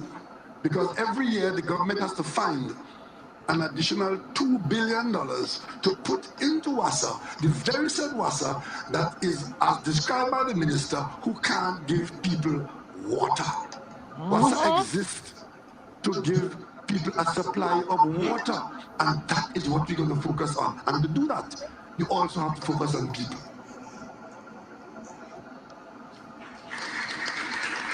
Thank you so much for your question. Melissa James online is asking, or stating rather, Honorable Prime Minister, there seems to be a significant lack of flights on the domestic air bridge, and flights are always booked up for weeks in advance. You said that Tobago is open for business. However, people wishing to travel to and from Tobago simply cannot do so. The boat is not always the best option for travel to conduct business or to attend an appointment. Citizens are forced to wait on standby at the airport, and Tobagonians in particular who want to travel abroad are forced to take whatever flights they can get to Trinidad and must wait for hours at Piarco to board their connecting flights with other airlines. Honorable Prime Minister, can you please address the lack of flights on the domestic air bridge? Yes, well, the demand peaks on the flight, but I think there's a fundamental problem here. It is not feasible to have an airline seat available to every person at the convenience of every person to travel when they want to travel. Every person.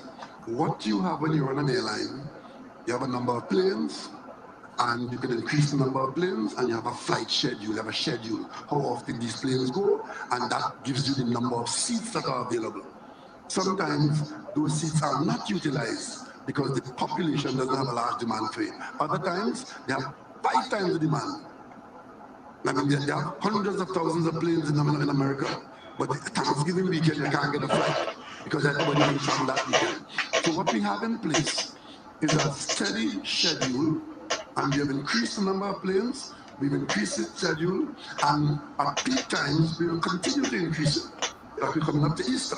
I expect that very soon, I will put out a new schedule that will take into account and increase the usage in Easter. But even then, we don't expect to have a seat for everybody. What we have done though, we just spent $1 billion. $1 billion we just spent providing Tobago with the 2 most modern fast ferries in the world. And we've given the people of Tobago a choice. And that choice, every day those 2 ferries, in fact we have 4 ferries, but those 2 in particular are running between Scarborough and Port of Spain, and they're the planes at the airport. So, in short, the supply of transportation between Trinidad and Tobago will have to be a mix between sea transport and air transport. The sea transport can carry large volumes, and the air transport will carry smaller volumes. And then it comes down to preference and reasonable capacity. And we will try to increase at the peak times, because if you maintain the peak flight schedule when the demand is low, then you're literally burning up, wasting money. So Kyle tries to balance that, and we will try to do the best that we can there. Thank you very much. We have another question from the audience. Honorable Prime Minister, Honorable Minister Gonzalez, pleasant good evening all. My question this evening, can we expect the government to revisit the development of a mass transit system? This is in light of the subsidy, and could you highlight the effects that will actually have on the subsidy? I have another question. Wait, let me ask you a question. You took mass transit, like a train or a bus transportation? Well, yeah, train system basically. Okay, well, we've looked at the mass transit by train in great detail. That was one of the things that we committed to do in 2015. We were in the election campaign, then we looked at it, we brought in experts, we spent quite a number of months analyzing it, and we came to the conclusion that it was not feasible simply by not being affordable. But they had train And system then before. the alternative is still on the table to have mass transportation in Trinidad by bus. So we're still talking about an improved bus service. What? Jesus Christ. What? Mass transportation by bus?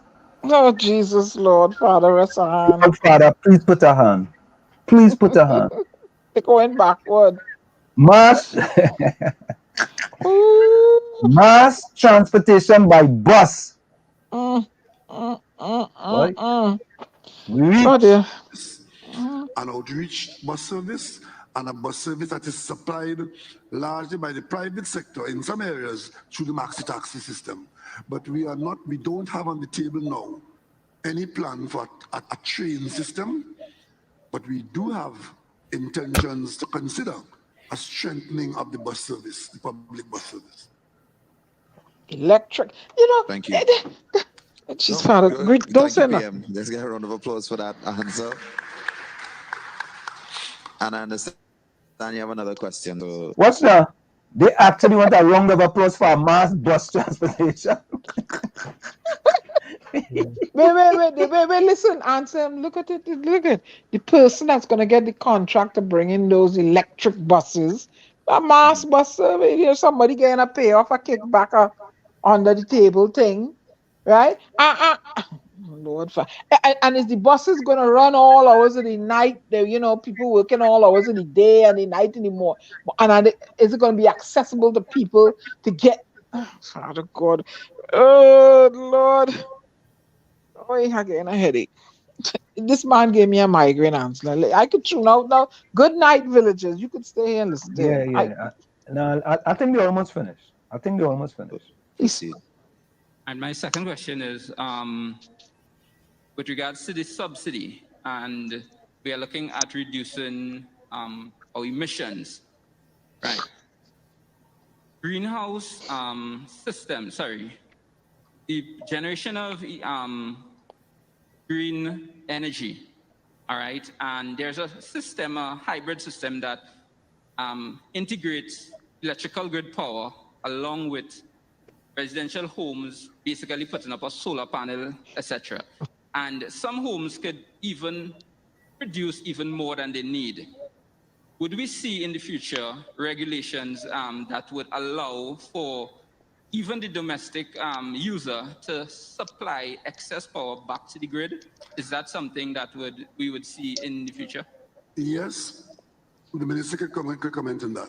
So I can tell you that this has been something the Ministry of Energy and Energy Affairs and Ministry of Public Utilities and TNTech have all been working on developing a comprehensive policy on the feed-in tariff arrangement that you're talking about, which is to allow people to generate their own electricity utilizing renewable energy like solar, etc.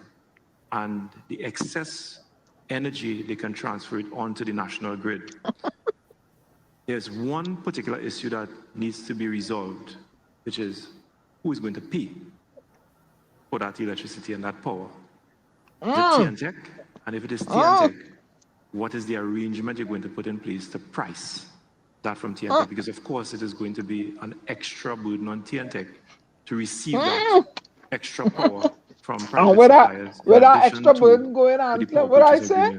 That they already have, which is costing TNTech billions of dollars. And the Prime Minister will also tell you light bill going up. TNTech is owing NGC the tune of $5 billion because they're not paying for the gas that they're getting from you NGC. Own that is a something car. that we also have to tackle. And your light bill going up. So the policy on this feed-in tariff arrangement is well advanced. And as soon as we're able to settle on this particular item, we will be advancing to Cabinet a policy to amend the TNTech Act to make that arrangement to allow people to get that extra electricity back onto the national grid. But just to conclude your question, over and above the small quantities that are to be that eventually will be produced from persons who are supplying their homes and they produce extra, as part of the greening of the country's energy base, we are currently engaged through our international commitment, and we went out through a tender process. We invited proposals, and we settled on the production of, I think it's 110 megawatts of power being produced by two major companies, BP and Shell, in Trinidad and Tobago, which is green energy, which will come into the grid on that scale. So the country's profile will begin to improve in that way. And of course, final point I want to make is this. It is very difficult in an environment of cheap fuel and subsidized fuel, the way I described a while ago, to get people to move themselves into doing what you have just said. In environments where people are facing a different pricing arrangement, a lot of people moved in that way because it was beneficial to them immediately to do that. But in Trinidad and Tobago, the conversation and the culture is not yet one of, hey, my fuel price is too big, what can I do about it? And we now, especially in the current environment, we have to carry that conversation because the world is changing fast around us. Our oil fields, our gas fields are changing around us, and we will not always be in a position to enjoy the benefits of the kinds of support that we've been enjoying in the last, 20 years ago and so, when things were different. Thank you very much. Thank you very much. And as we're talking future, we have a question online. Prime Minister, you said that you want more children to return to school next month. Parents are anxiously awaiting the announcement of the schedule for primary school children. When will we hear some of the details? The reason why the minister is not here is because the minister is busy working. She's actually here. Minister, where are you? Come say a word or two on that. But just don't compromise. There's a mic down there. Just remember that the cabinet hasn't completed your program as yet, right? Because I am not the cabinet. Good night, everyone. Good night, Prime Minister. Good night. Colleagues and residents and our viewers and listeners. With respect to what happens to school, you would notice that there's a pattern. The Ministry of Education would engage our stakeholders. We have serious stakeholders. We have the parents, we have the teachers, the nominational boards, we have the principals associations, and all of that, we have to consult our stakeholders to discuss exactly how we are going to operationalize. There's one thing to make policies, another thing for the schools, the people who are actually on the ground, to be able to carry out whatever the policy is. So that is an important part of what we do. We consult with the stakeholders. Sometimes more than once, we go back and forth, and then we'll put out clear guidelines, a press release, so that not only the schools will be apprised, but the general public will know, because we are all partners in this. Parents have become extremely important, and it's important for a parent to understand exactly what's happening with their children, important for principals to understand, important for the school boards and everyone else, teachers. So that is how we will go. The Prime Minister has made the pronouncement. It is now for us to discuss within the ministry what exactly is happening, put a position forward to our stakeholders, for them to comment on that, and for us to have a holistic discussion, and then we come to a decision. So very soon, I know parents are very anxious, very soon there will be further communication from the ministry with respect to that, and of course, whatever is suggested and recommended has to pass by the Prime Minister, and so that we have a clear understanding, and the officials in the Ministry of Health. Remember, in all of this, we are still in a pandemic, and though restrictions are being lifted, all of that has to go into the pot for consideration. So, as has been the practice, the public will be apprised, but certainly only after we deal with our stakeholders and we have a clear plan for how we move forward. Thank you very much. Now, let me just say one thing on that. All that we're doing, the approach is to try and get our children out to school as quickly as possible, all of them. But that will be influenced by the state that the country is in with respect to the virus infection. Once we are convinced that the risk is... So folks, while we at it, right, Chris, Ron DMC, Lana, and Capiza, can you put closing comments in the chat? Chris, Ron DMC, Lana, and Capiza, put closing comments in the chat. Again, Chris, Ron DMC, Lana, and Capiza, put closing comments in the chat. Thank you very kindly. Acceptable. We will try to bring out all our children as quickly as possible over the time frame the minister mentioned, that kind of time frame. If, on the other hand, as it's happening in one particular country, which was called Batson, where the COVID is only now breaking out there again in the way that we had it before. If a new variant comes out and changes the condition, well, then those plans will have to be adjusted. But let us assume for one moment that things will go the way the Minister of Health thinks it will go, which is that COVID will become less and less of a threat. Then we will want to bring our children out back to school, because it is one of the traumas of COVID that I live with every day, and I would really like to have that behind us. And once there is a good decision to be made, we'll make it.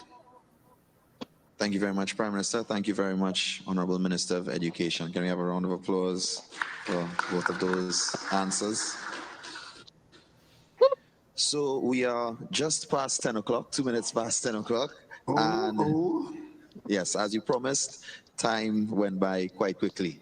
So we will actually take 2 questions from the audience and 1 online before we wrap up. So we go to the gentleman to my left. Thank you very much, and good evening to the Honorable Prime Minister and my Member of Parliament and fellow members of Cabinet. My name is Shane John, President of the Trinidad Youth Council and also resident of Cleaver Road, Arima, within the Lupino Bonne West constituency. And I must say thank you to the Honorable Prime Minister, as well as the Member of Parliament, Minister Marvin Gonzalez, someone that represents us well. Thank you for the opportunity this evening.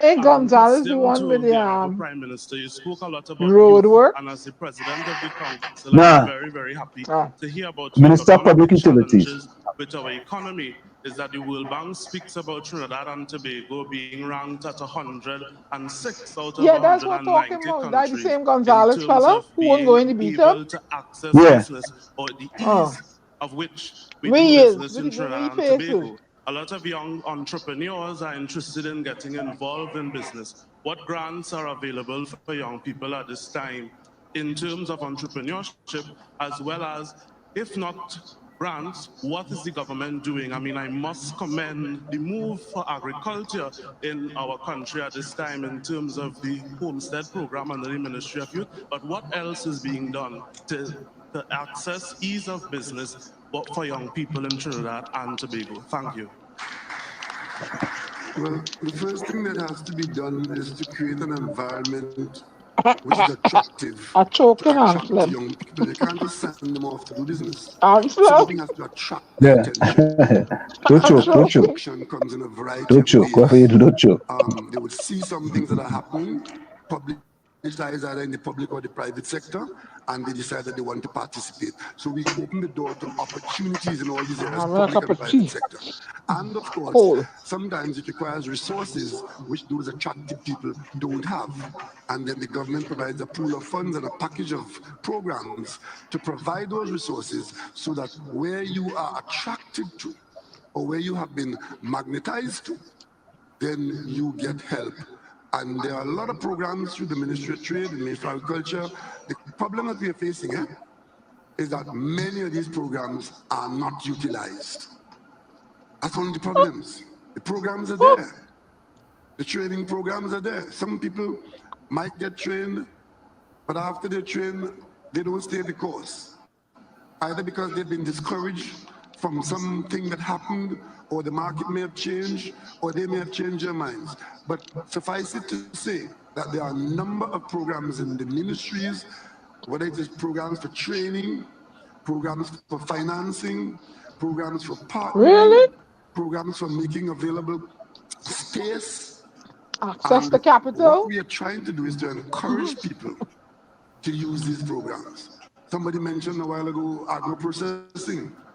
In the south of Trinidad, in an agricultural area, we just spent 2 years ago $93 million creating an agro park. And then what that is supposed to do is attract people to produce the raw material and then prepare in the park the finished product for the market. And there's a lot of assistance available in agriculture and in trade and in all kinds of training to encourage young people. We try to encourage young people to step into these breaches. Thank you very much. Good night, Mr. Prime Minister, MP, Mr. Gonzalez, ladies and gentlemen. We spoke a lot about young people, and I saw initially there was a bit of confusion in terms of the effect it would have on us, the war with Ukraine and Russia, and if it does have an effect at all, what are we doing to mitigate it? Oh, no, it's going to have a huge effect on us. It is having a huge effect on us. And as long as that disturbance takes place, we are to begin to steel ourselves because we are going to be affected. Let me give you one little example. In Trinidad and Tobago, we saw doubles, talk about doubles and roti. We love flour in this country, bread and olive. The bulk of the flour that we eat comes from the world market. Ukraine is one of the biggest producers of wheat in the world. So is Russia. Two of them fighting now. And the killing fields are, in fact, the wheat fields in Ukraine. It is now March. Spring planting is supposed to begin next month. Even the wheat that is available now in Ukraine, you can't ship it out because it can't get out through the ports in Odessa. Odessa is a battlefield right now. That is affecting the market. And if we manage to get that wheat into the market, thank God, but who is going to plant in the battlefield now? And that means if you don't plant in Ukraine now, next year, that production of wheat from Ukraine wouldn't be available. Argentina might be able to produce a bit more in the United States, but the market is not going to be the same if you lose the Ukraine. That's only one situation. And we're going to have to buy. By the way, let me fact check the Prime Minister right now, okay? Prime Minister, Russia was the top exporter of wheat by metric ton shipped in 2020, and Ukraine is the 5th largest. Okay? Quick fact check. He said Ukraine is top. Buy that wheat out there, paying the new price because there's a shortage or unavailability, the price is going to go up. We have to buy it out there, we bring it into Trinidad and Tobago, mill it into flour, and then of course, we can't expect to pay the same price you are paying when those increased costs. And I haven't added to the cost, the transportation, the energy cost, because everybody everywhere in the world who is providing us with anything that we import, they use energy to do it.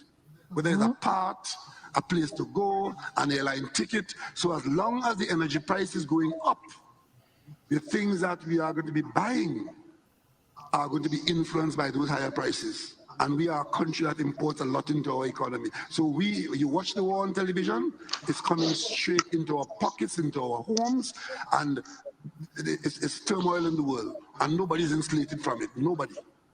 All they're going to have to use breadfruit to make flour, make dashing flour. Right? We are going to respond to it. Can I go on, Ansel? For example, one of the things that has happened. Go on. This is a COVID dashing issue flour, where transportation costs flour, yam have flour. gone through the roof. Well, you can because make the flour people who with. control containers just jack the price up. Oh my a word! That Or was just costing change $4,500 your or $5,000 dietary to get to Trinidad and intake. Tobago from China. Eat more greens and grass. It went up to about $17,000 in some instances. The container, not the goods, the container. People who are involved in food production in this country have to go to America, pay an extra $5,000 to get an empty container available to put the raw material in, to bring it to Trinidad and Tobago to produce the food that we take for granted. Right? So those are the kinds of things that are happening. And we will have to adjust ourselves to, one, understand that we are price takers here. Two, produce as much as we could within our border. Or three, find substitute markets where they're available, but we are all out there with the rest of the world. It's not peculiar to us. It's something everybody else is experiencing. And therefore we are out there competing and jockeying with them for it, including food. Thank you very much, Prime Minister. Thank you very much for your Breadfruit question. flour. Well, ladies and gentlemen, different it kind of seems flour that we have now. actually run out of time, and we really want to thank you for being here with us this evening in person and online. Prime Minister, closing remarks. Thank you very much, Hans. I simply want to thank all of you for coming and being here and with us. Makes it so much more lively.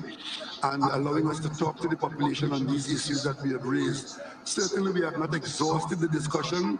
We have not exhausted the explanations. We are not prepared to hide anything from the population, and therefore I want to give the population the assurance that we will do more and more of this as part of our communication with the public, and we trust that the information we provided, if it didn't satisfy you in totality, we hope that it will have stimulated you to begin to think on these things. Thank you very much for your attention, and thank you very much for your But Anselm, didn't I say this on our last program that you need to be doing more of this, coming to the people? Didn't I say this? Like how Mia Motley does it? Ladies and Stop gentlemen, good buffing night. the May you people. reach home safely, and may the good Lord bless you. Good night.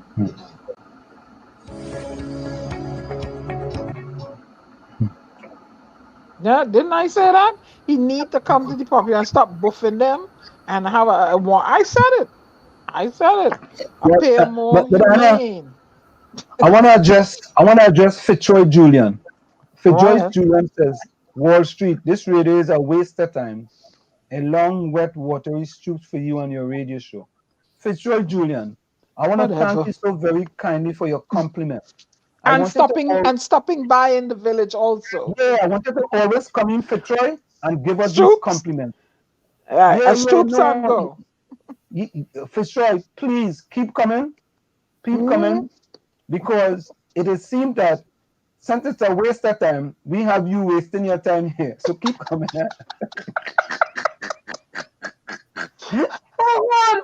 Fitzroy, only good anyway. When you totally go along, get along, pay them gang. You like to waste time. And they like the stoops word, right? Yeah, they like the stoops, Fitzroy, keep on stoopsing and keep on coming, man. We like you. We love you, so we take good care of you.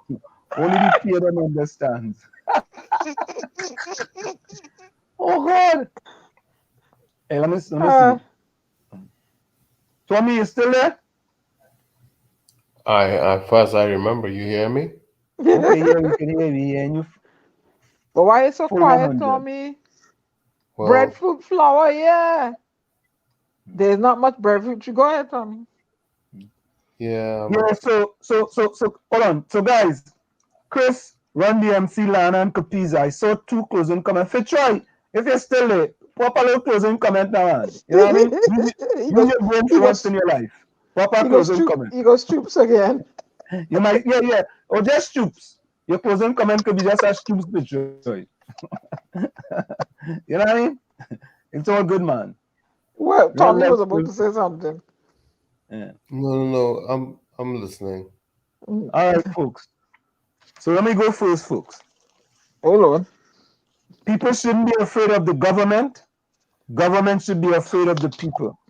Let me repeat that. People shouldn't be afraid of their government. Government should be afraid of their people. From where I said this is it, the clock on the wall. So that's all I like to say, but I've got to go remember.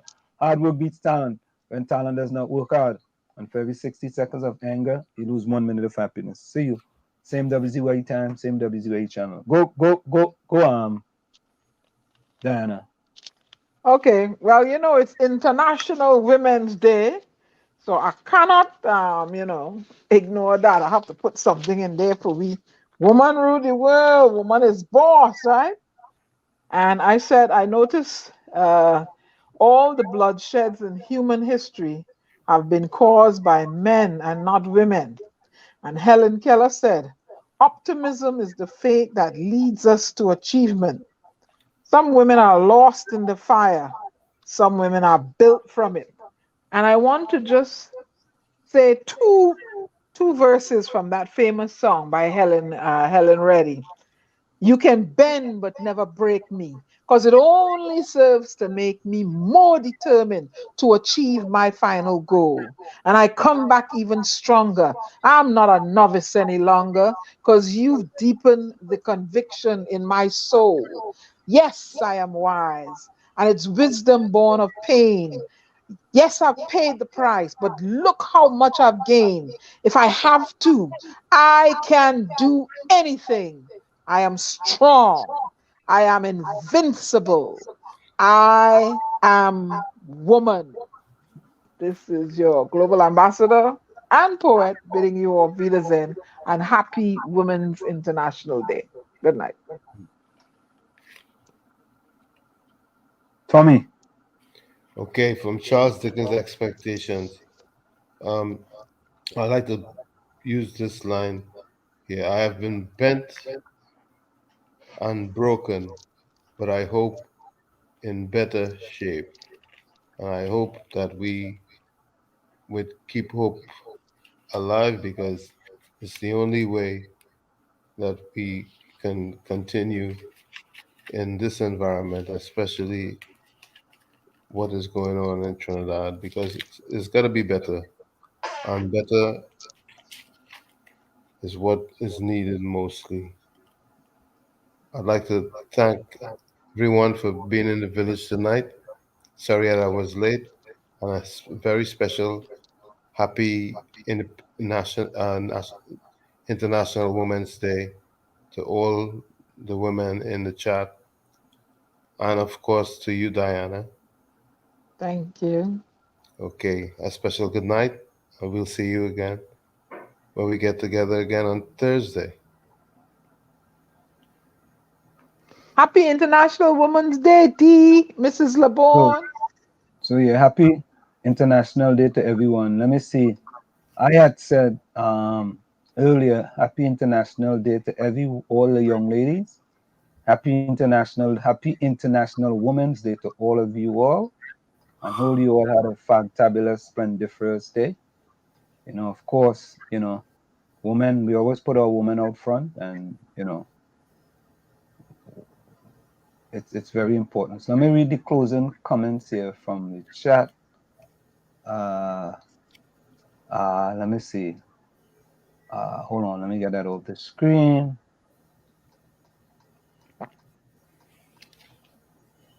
Get that off the screen there. There we go. It's the clock on the wall said time to sleep. Yeah, Dr. Keith will mislead the population. All right, let's go to the closing comments by the people in the chat. Capiza says 1,095 more days under the Reich of the PNM Rowley. Closing comments. Albert said there's not much breadfruit trees in Trinidad anymore. I don't know where they're going, Albert. Let me see. I have some other closing comments here.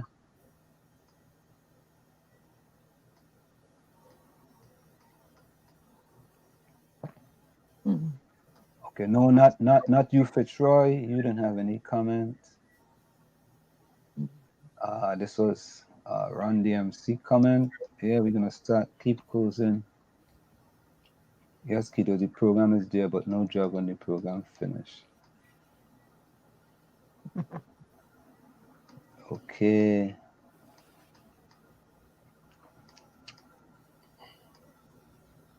Okay, here we go. So Chris says, Ansem, this is my closing comment. You just have to have the guidance to lead you in the direction until you can do it yourself.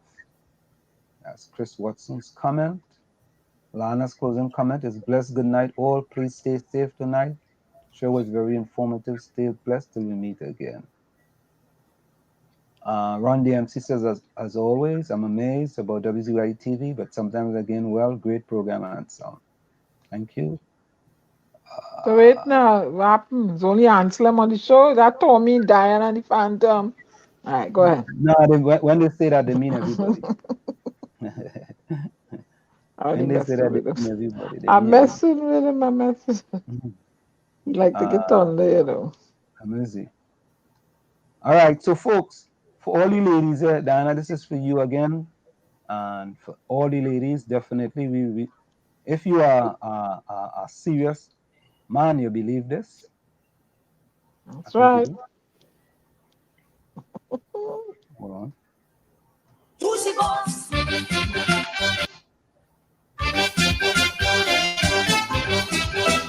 boss.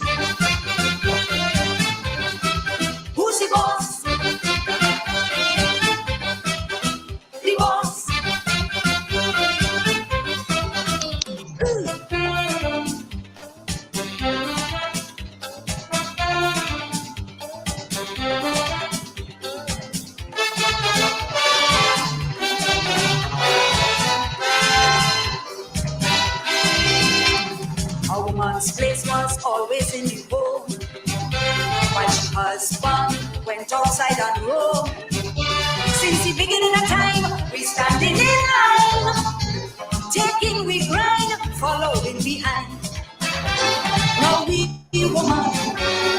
changed because without remorse, woman is boss.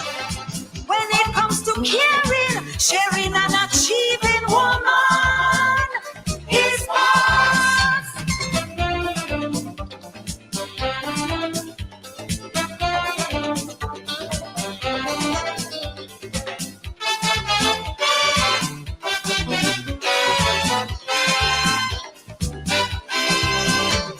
The 18th century saw a change. No man find woman acting strange. We no longer depend on man to earn a living. We going outside and earning we own shilling. Cause we woman have changed because without remorse, woman is boss. When it comes to substance and vantage performance, woman is boss. Who's the boss? The boss. Who's the boss?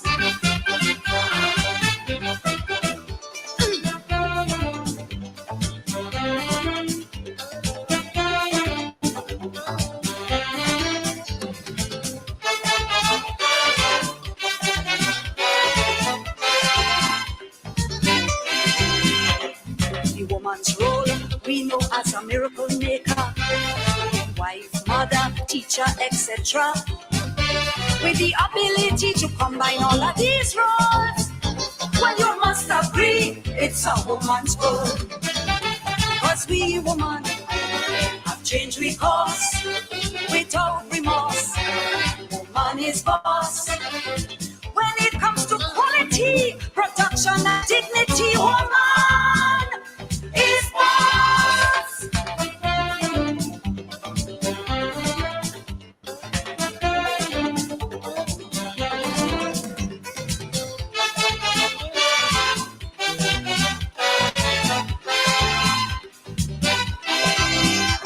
The sky is the limit where we are concerned. Woman, this round we come out to burn. Love and respect is all that we earn. You'll be amazed what we could give in return. Now we woman have changed because without remorse, woman is boss. Talk about enduring, don't forget childbearing, woman is boss.